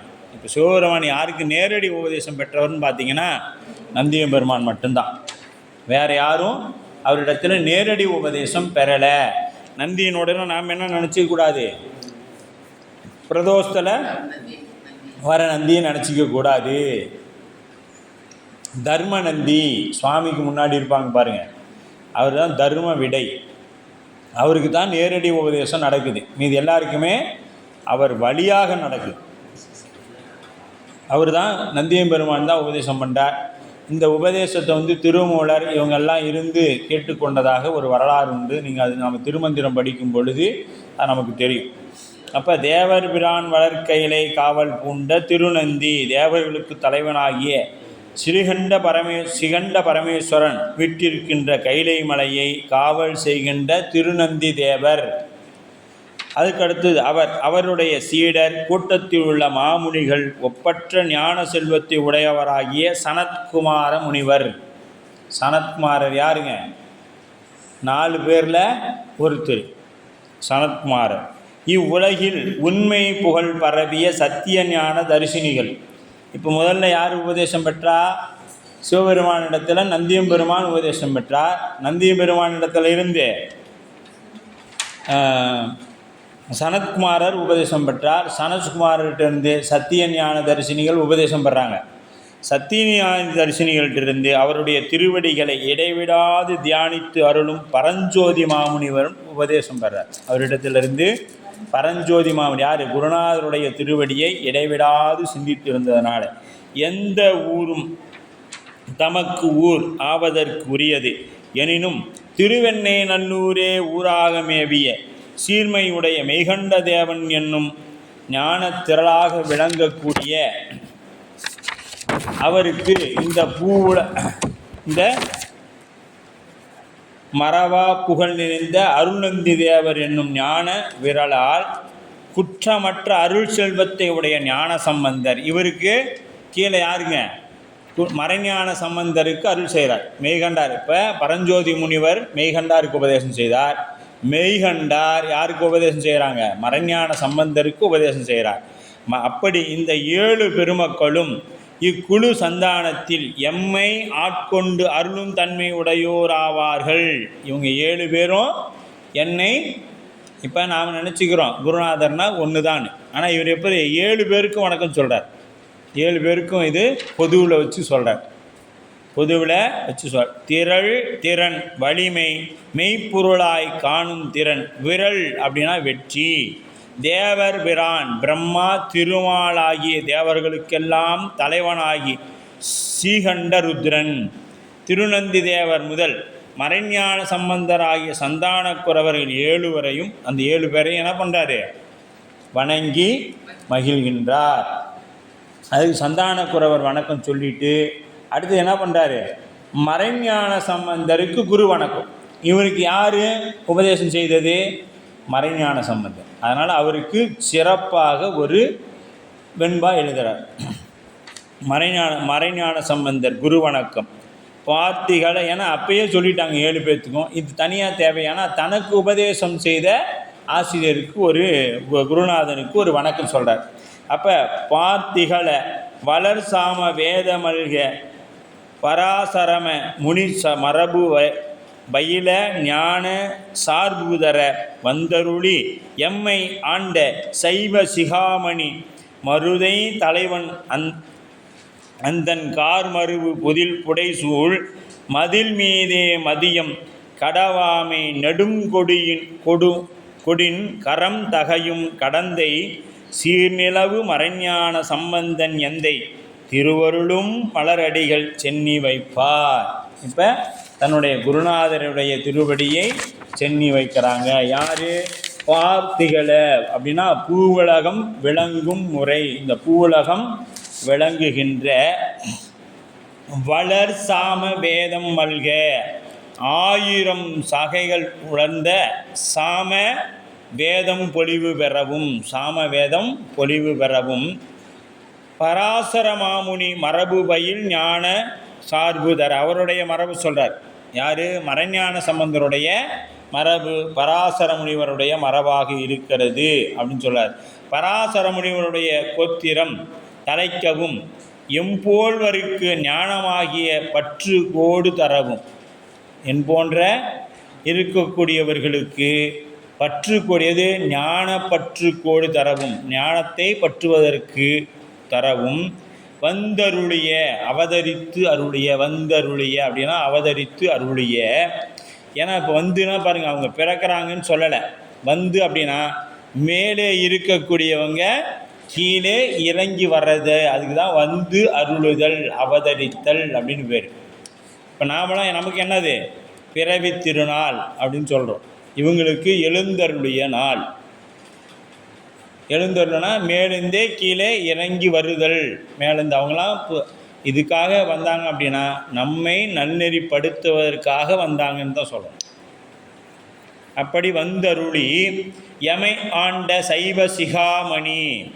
சிகாமணினா என்னதுங்க? தலைமணி. சைவத்துக்கே தலைமணி. எம்மை அடிமையாக கொண்ட சைவ சிகாமணி. எம்மை ஆண்ட அப்படின்னா அடிமை. ஆண்டான்னா யாருங்க? இறைவன் நமக்கு அடிமை. நம்ம எப்பொழுதும் தினைக்கும் சொல்லணும். அதனால தான் திருத்தொண்டர் தொகை தினைக்கும் படிக்கணும் அப்படின்னு சொல்லுது. இன்றைக்கி கூட பாருங்கள், நம்ம தொடங்கும் பொழுது தில்லைவாழ் அந்தணரை முதலாக சீர்படுத்தது போல் தில்லைவாழ் அந்தணர்தம் அடியார்க்கும் அடிமை. அப்போ இந்த உயிர் எப்பொழுதும் என்னவா இருக்கணும்? அடிமைப்பட்டு தான் இருக்கணும். யாருக்கு அடிமைப்பட்டு இருக்கணும்? இறைவனுக்கும் அடியார் பெருமக்களுக்கும். திருநீரை பார்த்த உடனே அவங்க முதல்ல கும்பிட்றாங்கன்னு நம்ம நினைக்கக்கூடாது. நம்ம அந்த வேடத்தை திருவேடத்தை பார்த்த மாத்திரத்தில் நம்ம விழுந்து வணங்கிடணும் அப்படின்னு சொல்லப்படுது. அப்போ மருத தலைவன், மருத நகரின் வாழும் தலைவரும் அந்தன்கண் மருவு பொழில் புடைசூழ் மதிமீதே அழகிய குளிர்ந்த மேகங்கள். அது எப்படிப்பட்ட ஊரா?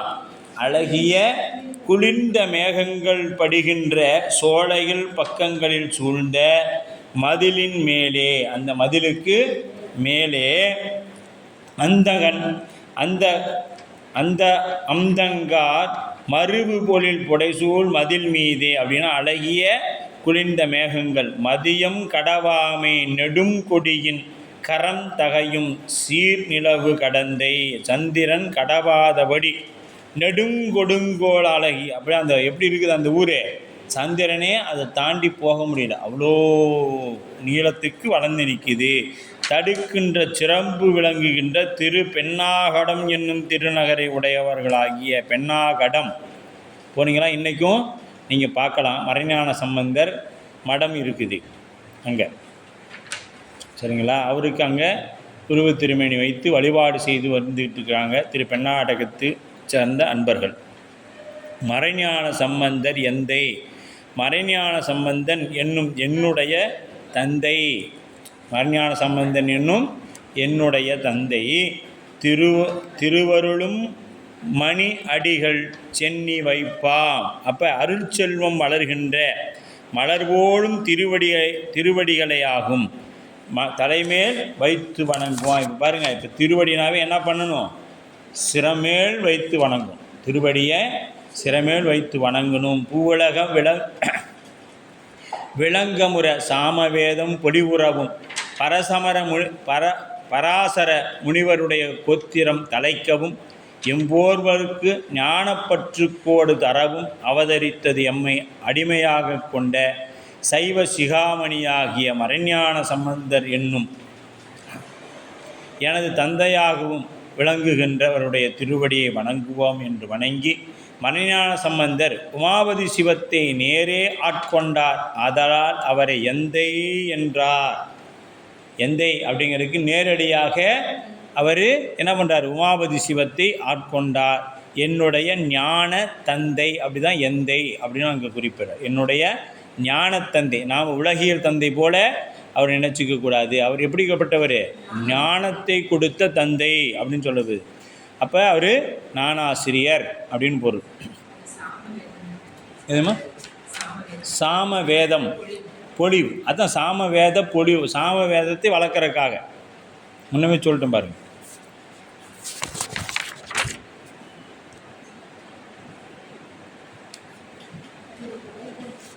பாருங்க, வளர் சாம வேதமல்க 1000 சனாகையாய் வளர்ந்த வேதம்.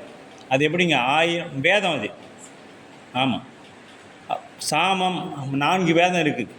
ரிக், சாமம், அதர்வனம், யஜுர்வேதம் என்று 4 வேதங்கள் இருக்குது. அந்த 4 வேதங்களில் சாம வேதம் என்பது ஒன்று. 4 வேதங்கள். அந்த குலமரபை பற்றி வந்தவர் தான் பராசர முனிவர். அவர் வழி வந்தவர் தான். அவர் ஆட்கொண்டது யாருங்க? அவர் ஆட்கொண்டது மறைஞான சம்பந்தர். இந்த பராசர முனிவர் குலத்தில் வந்தவர் மறைஞான சம்பந்தர்.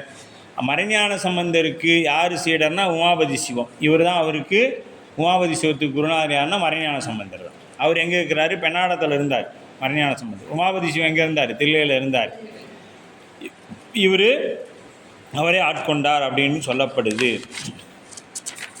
அப்போ மறைஞான சம்பந்தர் உமாபதி சிவத்தை நேரே ஆட்கொண்டமையால் என்னுடைய ஞான தந்தை என்று போற்றுகின்றார். கருப்பொருள், இந்த நூல் நமக்கு என்ன சொல்லுது அப்படின்னு பார்த்தோங்கன்னா, இதுதான் இந்த நூலோட இருதய பாசுரம் என்று சொல்லப்படுகிறது. இந்த நூலுக்கே இருதய பாசுரம் என்று சொல்லப்படுது. இது ஏன்னு சொன்னீங்கன்னா, எப்படி திருவாசகத்தில் இருதய பாசுரம்னு ஒன்று இருக்குது, அது என்னன்னு யாராவது சொல்ல முடியுமா? இருதய பாசுரம்னு திருவாசகத்தில் இருக்குது. இன்றெனக் கருளி இருள் எழுந்துள்ளத்து எழுகின்ற ஞாயிறே போன்று நின்ற நின்றன்மை நினைப்பற நினைந்தேன் நீயல்லால் பிரிதுமற்று இன்மை சென்று சென்று அணுவாய் தேய்ந்து தேய்ந்து ஒன்றாம் திருப்பெரும் துறைவுரை சிவனே ஒன்றும் நீயல்லை அன்றி ஒன்று இல்லை என்று சொல்லப்படும். அதுதான் அதில் சொல்லப்படக்கூடிய பாடல் இதில் திருவாசகத்தில். அதுபோல் இதில் 7வது பாடலாக இந்த கருப்பொருள் இந்த நூலில் என்ன சொல்லப்படுங்கிறத முழுக்க இதில் சொல்லிடுறார். இந்த சிவப்பிரகாசம் என்கின்ற நூல் முதல் நூல் சிவஞான போதம், வழிநூல் சிவஞான சித்தியார் அதை ஒட்டி எழுதப்பட்டதனாலும் புது வகையாய் வகுத்து கொண்ட சாத்திரம் சிவப்பிரகாசம். அதில் பார்த்திங்களா சூத்திரமாக இருக்கும், அதில் பாடலாக இருக்கும். இது இரண்டும் இல்லாத பொது சிக்கமாக தகுந்த முறையில் பல நுட்பமான கருத்துக்களை தெளிவுபடுத்தி உரைப்பதாகும். அந்த சொல்லை ரொம்ப நுட்பமாகவும் ரொம்ப தெளிவாகவும் சொல்லியிருப்பார். கருத்துக்களை தெளிவாக உரைக்கப்பட்டது. சிவப்பிரகாசம் பாயிரத்தில் நூல் நுவலும் பொருள் கூறும் திருவிருத்தம் ஒன்றே பிற சமயங்களோடு ஒப்பிட்டு உயர்வு காட்டும் சைவத்திறத்தை விளங்கி நிற்கும் என்பதால் இதற்கு சிவப்பிரகாசம் என்று பெயர். வளர்பாயில் நூலின் மதித்துடன் வகுத்து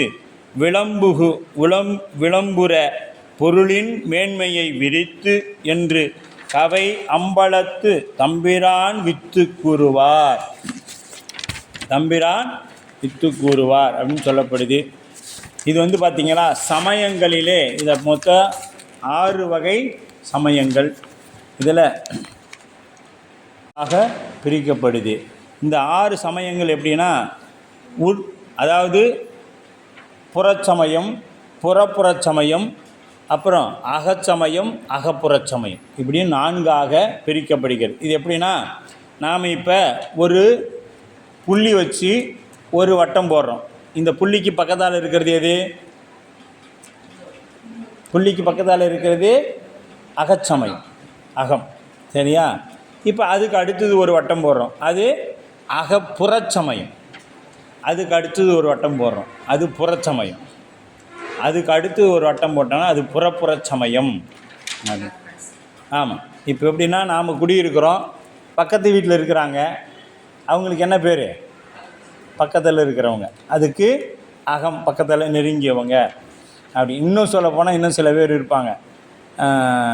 ஒரு வீட்டு விசேஷம் கூப்பிட்றோம் அப்படின்னா என்ன பண்ணுவாங்க, வீட்டில் ஏதாவது நிகழ்ச்சி அப்படின்னா கூப்பிட்றாங்கன்னா எங்கள் வட்டத்தில் மட்டும் கூப்பிட்டுக்கிட்டேங்க, இது உங்களை கூப்பிட்றேன்னு தப்பாக நினச்சிக்காதீங்க. எங்கள் வட்டம்னா யார்? நம்ம இரத்த சொந்தத்தை மட்டும் அழைத்து கொள்ளுதலுக்கு பேர் அகம். அப்படி வச்சுக்குவோம். ஏன்னா வட்டத்தில் கூட உங்களுக்கு குழப்பம் வந்துடலாம். இது அகம். அதற்கு அடுத்தது பார்த்திங்களா அவங்களுக்கு சொந்தம். இப்போ பொண்ணு கொடுத்த இடம், பொண்ணு எடுத்த இடம், இதெல்லாம் இருக்கும் இல்லையா, அவங்க மச்சனே மாமா அப்படி இருப்பாங்க, அவங்கெல்லாம் கூப்பிட்றது அகப்புறச்சமயம். புறச்சமயம் அப்படின்னா நண்பர் வட்டம். இப்படி புறப்புறச்சமயம்னு யாருன்னே தெரியாது, பார்த்துருப்போம், பார்த்தோன்னா நீங்களும் வாங்க நிகழ்ச்சி அப்படின்னு ஒரு பத்திரிக்கை கையில் கொடுத்துருவோம். இது புறப்புறச்சமயம் அப்படின்னு பேர். இப்போ அகச்சமயம், அகப்புறச்சமயம், புறசமயம், புறப்புறச்சமயம் இப்படி வழங்கப்படுது. முன்னைய வழக்கமாக இருந்தது. எப்படி அகம் புறம்னு தான் முன்னாடி வச்சுருந்தாங்க. ஆனால் நம்ம சிவப்பிரகாசத்தில் தான் என்ன சொன்னது, அகச்சமயம் புறச்சமயம்னு பிரித்தார். அந்த அகச்சமயம் புறச்சமயம் ரெண்டையுமே அகத்தில் அகச்சமயம், புறச்சமயம், புறத்தில் புறச்சமயம் அப்படின்னு சொல்லி, புறப்புறச்சமயம் அப்படின்னா கடவுளே இல்லை அப்படின்னு சொல்கிறவங்க புறப்புறச்சமயத்தவர். கடவுளே இல்லை அப்படின்னு சொல்கிறவங்க புறப்புறச்சமயம். இல்லையா, அவன் தேடி கிடைக்கல, அவனையும் கூப்பிட்டு ஒரு சீட்டை கூப்பிட்டு உட்கார பக்கத்தால் அங்கே உட்கார வச்சுக்கலாம். இப்போ அதுக்கு அடுத்த ரோலை என்ன ஏற்றுக்குவாங்கன்னா ஒரு 2 ஏற்றுக்குவாங்க. அதாவது இந்த பஞ்சபூதத்தினால நாங்கள் ஒத்துக்கிறோம், கண்ணில் பார்க்குறோம், அதனால் நாங்கள் அதை ஒத்துக்கிறோம். இது புறப்புறச்சமயம். அவங்களையும் உட்கார வச்சுக்குவோம். நான் பாரு கடவுள் இல்லைங்கிறவங்க நம்ம கூட உட்கார வச்சுக்கிறோம். கடவுள் இந்த பஞ்சபூதம்தான் கடவுள்னு சொல்கிறவரையும் நம்ம வச்சுருக்கிறோம். நாம் சைவம் எப்படி வச்சுருக்குதுன்னா இப்படி எல்லாத்தையும் தன்னுள்ள அடக்கி வச்சுருக்கு. யாரும் நம்மளை விட்டு வெளியே போக முடியாது. அதுக்கு அடுத்தது வராங்க அவங்க வந்து அகப்புறச் சமயம். இவங்க பார்த்தோம்னா பின்னாடி நம்ம பார்க்க போகிறோம் யார் யார் அப்படின்னு. சைவத்துக்குள்ளேயே 6 வகையான சைவம் இருக்குது. அவங்க அகப்புறச் சமயம், அப்புறம் அகச்சமயம், இப்படின்னு ஆமாம் புறச்சமயம், இப்படி எல்லாமே இருக்குது. அப்போ புறப்புற சமயம் நாத்திகம் பேசுவோர். புறப்புற சமயங்கிறது யாருங்க? நாத்திகம் பேசுவோர், உலகாயதர். உலகாயதர்னா எந்துங்க? அதாவது ஒரு உடல் சேர்ந்தாவே இன்பம் கிடைக்கும், அதுவே தான் முக்தி அப்படின்னு சொல்லக்கூடியவங்க பேர் உலகாயதர்னு பேர். பெண்ணோடு சேரும் பொழுது கிடைக்கக்கூடிய இன்பம்தான் முக்தி இன்பம் அப்படின்னு சொல்கிறவங்க உலகாயதர்கள். அப்போ பௌத்தர்களின் 4 வகை பிரிவினரும், பௌத்தர்களில் 4 வகை இருக்கிறாங்க. அந்த 4 வகை பிரிவினரும் புறப்புற சமயத்தவர் தான். அப்புறம் மாத்தியமிகள் அப்படின்னு சொல்லி அவங்களும் புறச்சமயம். யோக சாரர் அப்படின்னு சொல்லக்கூடிய அவங்களும், சௌத்திரியர்கள் அப்படின்னு அவர்களும், வைபடிகர் அப்படிங்கிறவரும், அருகதர் அப்படின்னா சமணர், இவங்களுக்கு பேர் அருகதர் அப்படிங்கிறது அதில் ஒரு பிரிவு, அவங்களும் சேர்ந்து ஆக இந்த 6 சமயத்தவரும் புறப்புற சமயத்தவர்கள் ஆவார்கள். இதை நம்ம தெளிவாக தெரிஞ்சுக்கணும். நம்ம நேற்று வரைக்கும் புத்தர் படத்துக்கு பூ வச்சு கும்பிட்டு இருந்தோம்னா, நம்ம வீட்டில் புத்தர் சிலை இருந்துச்சுன்னா எடுத்து ஒரு பக்கமாக வர நண்பருக்கு கொடுத்து விட்டுறணும். ஏன்னா யாராவது நமக்கு தெரியறதில்ல, சாமி கும்பிட்டா எல்லாம் புத்தரும் சேர்த்து கொடுத்துக்கிறாங்கன்னு கொடுத்துட்றாங்க. நிறையா வீட்டில் போனீங்களா பார்க்கலாம், முன்னாடி புத்தர் படம்லாம் ஒட்டி வச்சுருப்பாங்க. அவங்களாம் நமக்கு தேவைப்படாது, தூக்கி கொடுத்துடலாம். இது வரைக்கும் கும்பிட்டோம், வரைக்கும்பா இது வரைக்கும் இருந்ததுக்கு ரொம்ப நன்றி, நீ கிளம்பு, உனக்கு சம்மந்தப்பட்டவங்கிட்ட போ அப்படின்னு சொல்லி கொடுத்து அனுப்பிடலாம் அப்படின்னு சொல்லப்படுது. அப்புறம் புறச்சமயத்தவர் வேதங்களின் தாம் கொள்கைக்கு பொருந்துவனவாய் உள்ள கருத்துக்களை மட்டும் ஏற்றுக்கொண்டு ஏனைய பகுதிகளை மறித்து சைவ ஆகமங்களை எல்லாவற்றையும் ஏற்காது இகழ்பவர்கள் புறச்சமயத்தவர்கள் எனப்பட்டார். இவங்க எப்படின்னா புறச்சமயத்தவர்கள் வேதங்களை ஏற்றுக்குவாங்க, வேதங்களை எல்லாமே ஏற்றுக்க மாட்டாங்க. அவங்களுக்கு எது சாதகமாக இருக்குதோ அதை மட்டும் ஏற்றுக்குவாங்க, அவங்களுக்கு பாதகமாக இருக்கிறத ஏற்றுக்க மாட்டாங்க. ஆகமத்தை சுத்தமாக ஏற்றுக்கவே மாட்டாங்க, சிவாகமத்தை சுத்தமாக ஏற்றுக்கொள்ளவே மாட்டார்கள். அவர்கள் புறசமயத்தவர்கள். அவங்க தருக்கம், மீமாஞ்சை, ஏகான்மவாதி, சாக்கியம், போகமதம், பஞ்சராத்திரிகள் அப்படின்னு சொல்லப்படக்கூடிய வைணவத்தை சார்ந்தவங்க. வேதம் தான் அவங்க பாருங்கள், வேதத்துக்கு தான் முக்கியத்துவம் கொடுப்பாங்க. இதை தொடக்கூடாது, அதை தொடக்கூடாது, எப்படி அப்படியே சுத்தமாக இப்படி தான் இருக்கணும் அப்படின்னு. நம்ம அடியாருக்கு அதெல்லாம் கணக்கே இல்லை.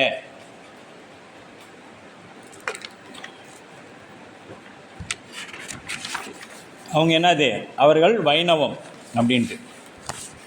அகப்புற சமயத்தவர் அடுத்து பார்த்திங்கன்னா அகப்புற சமயத்தவர் வேதம் சிவாகம் ஆகிய இரண்டையும் ஏற்றாலும் இந்த இரண்டிற்கும் புறம்பான நூல்களை ஏற்பதோடு ஆகமங்களில் தாம் கொள்கைக்கு பொருந்தாத பகுதியை இகழ்ந்து பேசுவார்கள்.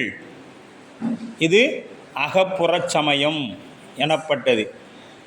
பாசுபதர், இவங்க யாருன்னா பாசுபதர், மாவிரதர், காபாலம் அப்படின்னு சொல்லப்போ காபாலிகர், வாமம், வைரவம், ஐக்கியவாத சைவர் ஆக இந்த 6 சமயத்தவரும் சமயத்தவர்களாக அடங்குவார்கள். இவற்றுள்ளே பாசுபதம் முதலிய 5வரும் வேதம் சிவாகமம் இரண்டையும் பொதுவகையாய் பிரமாணமாக கொள்ளினும் அவ்வேதம் சிவாகமம் இரண்டுக்கும் வேறாகிய பாசுபதம் முதலிய நூல்களை சிறப்பு வகையாக பிரமாணமாக கொள்வார்கள். ஐக்கியவாத சைவர் வேதம் இப்பாருங்க, பாசுபத சைவர்கள் அவங்க ஒரு நூல் வச்சுருக்கிறாங்க பாசுபதன், இந்த வேத ஆகமம் இல்லாத அந்த நூல் என்ன சொல்லுது அதையும் இது கூட சேர்த்துக்குவாங்க. இப்போ இவர்களும் அகப்புற சமயத்தவர். அதுக்கு அடுத்து பார்த்திங்கன்னா இன்னும் சிவ ஆகமத்து யார், அதுக்கு அடுத்து பார்த்திங்கன்னா ஐக்கியவாத சைவர்கள் அப்படின்னு பேர். அவங்க பார்த்திங்கன்னா சிவ ஆகமம் இரண்டையும் வேறாகிய அவங்க எப்படின்னா பிரமாணங்கள் கொள்வது. ஐக்கியவாத சைவர்கள் வேதம் சிவாகமம் இரண்டையும் சிறப்பு வகையாய் பிரமாணமாக கொண்டு அவற்றுள் விளங்கியவற்றை நீக்கி விதிக்கப்பட்டவற்றை செய்வதாயினும் எது விளக்கியவற்றை நீக்கி விதிக்கப்பட்டவற்றை செய்வராயினும் ஆணவமலம் ஒன்று உளது என்பதை மறுத்து அதன் உண்மையை சாதிக்கும் சிவாகமங்களை இகழ்வார். ஆணவங்கிற ஒன்று இல்லை அப்படின்னு சொல்கிறவங்க யாருங்க? ஐக்கியவாத சைவர்கள். இவங்களும் சைவர்கள் தான், திருநீர் உருத்திராகலம் போட்டிருப்பாங்க. ஆனால் கொள்கையால் மாறுபட்டவர்கள். இவர்களை சைவம், சித்தாந்த சைவம் ஏற்றுக்கொள்ளாது.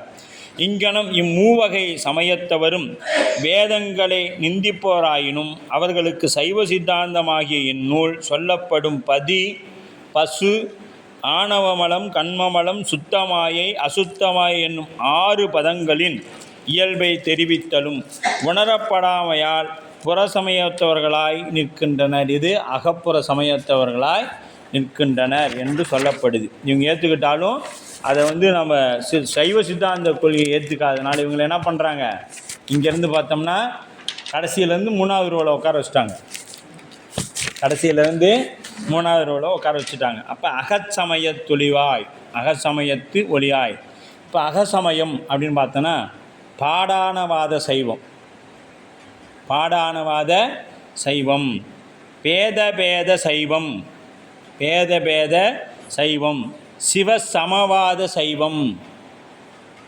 இதுதான் என்னதுங்க? சங்கரோட கொள்கை, ஆதிசங்கருடைய கொள்கை. இதை நாம் ஏற்றுக்கொள்ள முடியாது. அதுக்கடுத்து சிவசங்கராந்தவாத சைவம், ஈஸ்வர அத்வீத சைவம், சிவ அத்வீத சைவம், நிமித்த காரண பரிணாமவாத சைவம் என்று பெயர் இதற்கு. இந்த 6 வகை சமயத்தவரும் அகசமயத்தவர் எனப்பட்டனர். இவங்க 6 பேரும் பாருங்கள், நம்ம சைவ சித்தாந்தம் படிக்கிறோம்னா நமக்கு சுவாமி எவ்வளோ கருணை வச்சுருக்கணும், நம்ம எவ்வளோ புண்ணியம் பண்ணியிருக்கணும்னு பார்த்து. அப்போ ஏகன் அநேகன் இருள் கருமம் மாயை இரண்டும் அக இவை 6 ஆதியில் என்றார் என்னும் திருவருட்பயன் மொழி. இப்போ திருவருட்பயனில் இது சொல்லப்படுது. எது? ஆகமங்களில் தம் கொள்கைக்கு பொருந்தாத பகுதிகளை இகழ்வோர் அகப்புற சமயத்தவர் எனப்பட்டனர். ஆகமங்களில் தம் கொள்கைக்கு பொருந்தாத பகுதிகளை, அதை தனக்கு கொள்கைக்கு வராதவங்களை என்ன பண்ணாங்க? இதை இகழ்ந்து பேசினாங்க. அவர்கள் என்ன சொன்னாங்க? அகப்புற சமயத்தவர் என்று சொன்னார்கள், என்னும் ஏற்றுக்கொண்டார்கள். அகப்புற சமயம் எனப்பட்டது. இதே 4 பிரிவினுள் புறப்புறச் சமயம், புறச்சமயம், அகப்புறச் சமயம் என்னும் 3 பிரிவினுள் வேத ஆகமங்களை முழுமையாகவோ பகுதியாகவோ நிந்திப்பவர் ஆகையால் அவர்களுக்கு சைவ சித்தாந்தமாகிய இந்நூல் சொல்லப்படும் இறைவன், உயிர், ஆணவமலம், கண்மமலம், சுத்தமாயை, அசுத்தமாயை என்னும் 6 பொருள்களின் இயல்புகளை அறிவித்தலும் அவர்கள் உணரமாட்டார்களே. அவர்கள் என்ன பண்ண மாட்டாங்க? என்னதான் அவங்களுக்கு சொன்னாலும் அவங்க இதை உணரமாட்டாங்க. ஆகையார் புறப்புற சமயத்தவருக்கு இருள் என்று அருளினார். புறப்புற சமயத்தவருக்கு அதனால தான் கடவுள் இல்லைன்னு சொல்கிறவன் என்ன பண்ணுறான்? கருப்பு சட்டை போட்டுக்கிறான். அவனுக்கு எதையும் தெரியல, அதனால் கருப்பு சட்டையை அணிந்து கொள்கிறான். அப்போ கருப்பு என்ன பண்ணும்? எதை வந்தாலும் தனக்குள்ளே இழுத்து நம்ம கொடுத்துரும். நீங்கள் கருப்பு துணி போட்டு கொஞ்ச நேரம் போய் 5 நிமிஷம் வெயில் நின்று பாருங்கள், அந்த வெப்பம் அப்படியே நம்ம உடம்புல இறங்கிடும். அதனால தான் நம்ம தமிழர்களுக்குரிய உடை கூட இப்படிப்பட்ட சைவம் பாருங்கள். நம்ம சுவாமி ஏன் தென்னாடுடைய சிவனாகிறாருன்னா இதுதான் காரணம். அவர் எப்படி அதுபோல் நாமளும் இருக்கணும். இங்கே உடை கூட நமக்கு என்ன உடை ஏற்றதாக இருக்கும்? வெண்மையானது. இன்னும் சொல்லப்போனால் ஆங்கிலத்தை சொல்லணும்னா லைட் கலர் தான் நமக்கு செட் ஆகும். டார்க் கலர் போட்டிங்கன்னா இழுத்து எல்லாம் உடம்பு கெடுத்துரும். நாம் கருப்பு போடக்கூடாது. பனிப்பிரதேசத்தில் இருக்கிறவங்க தான் கருப்பு துணி போடணும். அது என்ன பண்ணும்? அந்த குளிர்ச்சி இழுத்து உடம்புக்கு தரும். அவங்க கருப்பு ஆடைகளை, கோட்டுகளை போடலாம். நாம் சைவர்களாகிய தமிழர்களாகிய நாம் என்ன பண்ணணும்னா வெள்ளை ஆடை அணியணும். வெள்ளை என்ன பண்ணாது? தனக்குள் இருக்கிறத வெளியும் விடாது, வெளியிலிருந்து வர்றதையும் என்ன பண்ணாது? உள்ளேயும் விடாது. அதே போல் அந்த ஆடை போல் நம்மளுடைய மனதையும் வெண்மையாக்கும். வள்ளல் பெருமான் அதனால தான் வெள்ளை ஆடை அணிந்திருந்தார், வெள்ளை ஆடையை போற்றிருந்தார். இன்னொன்று சொல்லலாம், நல்ல ஒரு என்ன சொல்லலாம், இந்த நெருப்பு கங்குன்னு சொல்லுவாங்க, நெருப்பு நல்லா இருக்கும், உள்ளார ஜோதியின் வடிவமாக அப்படியே இருக்கும், அது மேலே என்ன இருக்கும், சாம்பல் பூத்து போய் வெள்ளை வெளியேன்னு இருக்கும். அப்போ ஞானிகளின் அடையாளமும் வெண்மை. அப்புறம் ஏங்க ஞானிகள்லாம் முனிவர்கள்லாம் காவி உடை அணிந்திருக்கிறாங்க அப்படின்னா, காவி எதுக்காகனா அவங்க போய் தினைக்கும் அந்த துவைக்கிறதெல்லாம் ஒரு வேலையை வச்சுக்கிட்டு இருக்க முடியாது, துவைக்கிறதெல்லாம் ஒரு வேலையாக வைத்து கொண்டு இருக்க முடியாது. காட்டில் போய் அவங்க காட்டில் போய் தவம் பண்ணுறவங்க. அதனால் நாம் என்ன பண்ணுறோம், அந்த அழுக்குப்படாத துணியை அணிந்து கொண்டார்கள், அப்படி சன்னியாசியாக இருக்கிறவங்க. அப்புறம் இன்னும் என்ன பண்ணாங்க, அப்புறம் அந்த மிருகங்கள்லாம் இந்த காவி மண் வாசனை இருக்கிறதுனால அதெல்லாம் எதுவும் பக்கத்தில் வராது, இதுவும் மண்ணு தான் நினச்சிட்டு போயிடும், உட்காந்து இருக்கிறத பார்த்துட்டு இதுவும் மண்ணு தான் நினச்சிட்டு போயிடும். அதுக்காகவும் அதுக்கு என்ன பண்ணாங்க, காவி ஆடைகளை பயன்படுத்தினார்கள். ஆனால் அடியார்களாகிய நாம் என்னத்தை பயன்படுத்தணும் அப்படின்னா, வெண்மையைத்தான் பயன்படுத்தும். நான் அடியார் ஆகிட்டேன், சிவபூசை எடுத்தோன்னே நான் பெரிய சாமியார் ஆகிட்டேன், அடுத்து நிறையா ருத்ராட்சம் போட்டு நானும் போய் மந்திரிச்சு திருநீர் தரேன்னா அது உன்னோட வினை, ஒன்றும் பண்ண முடியாது. சிவபூசை என்பதை எடுத்துட்டோம்னா அடியார் அவ்வளோதான், அடிமை. நீங்கள் சமயம் எடுத்தால் கூட அது உங்களுக்கு அந்த பக்குவம் வருமா தெரியல. ஆனால் சிவபூசை எடுத்துக்கொண்டா நாம் மீளா அடிமை உமைக்க சிவபெருமானுக்கு நான் என்றும் அடிமைன்னு நிற்கணும். தொழும்பனேன் அப்படியே மாணிக்கவாசர் சொல்லுவார், மாணிக்கவாசர் தொழும்பன் அப்படிம்பார். அப்படியே சிவபூசை அப்படியே அந்த லிங்கத்தை முதல்ல நீங்கள் இது எல்லாருக்கும் இந்த அனுபவம் ஏற்பட்டுருக்கும். முதல்ல சிவபூசை வாங்கி எடுத்துக்கொண்டு இந்த சிவலிங்கத்தை கையில் தொடும் பொழுது ஒரு அந்த பதட்டம் இருக்கும் பாருங்க, நடுங்கும். இந்த கை அப்படியே அதை தொடும் பொழுது குருநாதரிடத்துலேருந்து வாங்கிட்டு வந்திருப்போம், சிவபூசை பெட்டியில் வச்சுருப்போம், வச்சு அதை எடுக்கும் பொழுது அந்த கையில் இருக்கக்கூடிய நடுக்கம் இருக்குது பார்த்திங்களா, அதுதாங்க உண்மையான அன்பு. அந்த அன்புக்கு தான் இறைவன் இறங்கி வந்தவன் ஏமாந்து போயிட்டான். ஏன்னா வந்த பின்னாடி என்ன இல்லை, நம்மகிட்ட அந்த அன்பு இல்லையே. அந்த அன்னைக்கு அந்த நிமிடம் இருந்த அன்பு இன்னைக்கு நம்ம இடத்துல இருக்குதானா, கட்டாயமாக இல்லை. அந்த அனுபவம் எல்லாருக்கும் சிவபூசை எடுத்த அத்தனை அன்பர்களுக்கும் இருந்திருக்கும். அந்த ஒரு நிமிடம் நிகழும் பாருங்க, அந்த மாதிரி எப்பொழுதுமே இருக்கணும். அதுதான் மெய்தான் அரும்பி விதிர்த்து உன் உரையார் கலருக்கு கைதான் தலை வைத்து கண்ணீர் ததும்பி வெதும்பி உள்ளம் பொய்தான் தவிர உன்னை போற்றி சய போற்றி என்னும் கைதான் நிகழவிடேன் உடையாய் என்னை கண்டுகொள்ளே. அந்த பாடலை எங்கே வச்சு பொறுத்தலான்னா, முதல் நாள் முதல்ல சிவபூசை இந்த உயிர் பண்ணும் பொழுது போடுற அனுபவம் தான் அந்த பாடல். நடந்திருக்கும், ஒவ்வொரு ஆன்மாவுக்கும் இது நடந்திருக்கும். அதன் பிறகு அது தன்னை என்ன ஆகிடுது, தான் ஒரு சிவமாகவே கருதி. இதுக்கு என்ன காரணம் அப்படின்னா, சித்தாந்த வகுப்பு கேட்காதனாலையும் பெரிய புராணம் என்கின்ற ஒரு பெரும் நூலை கேட்காதனால தான் இந்த பிரச்சனை. திருச்சிராப்பள்ளி ராகவன் ஐயா சொல்லுவாங்க, நீங்கள் சிவபெருமானை கும்பிடுறியோ இல்லையோ, அடியார் திருவேடத்தை கும்பிடு, அதுவே சிவம்னு சொல்லுவாங்க. அதுதான் சிவம், வேறு எதுவுமே சிவபெருமான் இல்லை. அது மாதிரி முதல்ல திருநீர் அணிந்தப்போ உருத்திராக்கம் அணிந்தப்போ அந்த உணர்வு ஏற்பட்டிருக்காது. ஆனால் சிவபூசை எடுத்த அன்னைக்கு அந்த உணர்வு கட்டாயம் ஒவ்வொரு உயிரும் அனுபவித்து இருக்கணும். அப்படி அனுபவித்திருந்தால் தான் அது சிவபூசை எடுத்து அனுபவிச்சதுக்கு ஒரு அடையாளம். அது இல்லை அப்படின்னா இன்னும் பக்குவப்படணும்னு அர்த்தம். சாமி இறங்கி வந்துட்டார், கொடுத்துட்டார் பூசையை. ஆனால் அந்த உணர்வுகளை பெறுவதற்கு இன்னும் பக்குவம் பெற வேண்டும். அந்த மாதிரி அவங்க இருளாக இருப்பாங்க. புறப்புற சமயத்தில் எப்படி இருளே அடையாளமாக இருப்பதனால அவங்களுக்கு கருப்பு ஆடை. அதனால தான் கடவுள் இல்லைன்னா அவன் கருப்பு ஆடையை போட்டான், அவனாகவே போட்டுக்கிட்டான். அவனுக்கு கூட தெரிஞ்சிருக்குது. இல்லைன்னு சொன்னால் நம்ம இருட்டில் இருந்துக்கிட்டு தெரியாது தானே. இருட்டில் இருந்தால் என்ன தெரியாது, நமக்கு எதுவும் தெரியாது. அதனால் அது கருப்பாடையாக இருக்குது அப்படின்னு சொல்லிவிட்டாங்க. இப்போ மற்ற அகசமயத்தவர்களோ சைவ சித்தாந்தம் கூற 6 பொருள்களை ஒப்புக்கொண்டு அப்பொருள்களின் பொது இயல்பு மட்டுமே கொண்டு உண்மை இயல்பு கொள்ளாது மாறுபடுவர். அவர்கள் சித்தாந்த உபதேசம் கேட்டால் அதன் நுண்பொருளை உணர்ந்து கொள்வாராகையால் அவர்கள் அகசமயத்து ஒளியாய் என்று அருளினார். இப்போ புறசமயத்தவர் இருளாயும் அகசமயத்தவர் ஒளியாயும் அப்படின்னா என்னைக்காவது இவங்க என்ன பண்ணுவாங்க, சைவ சித்தாந்த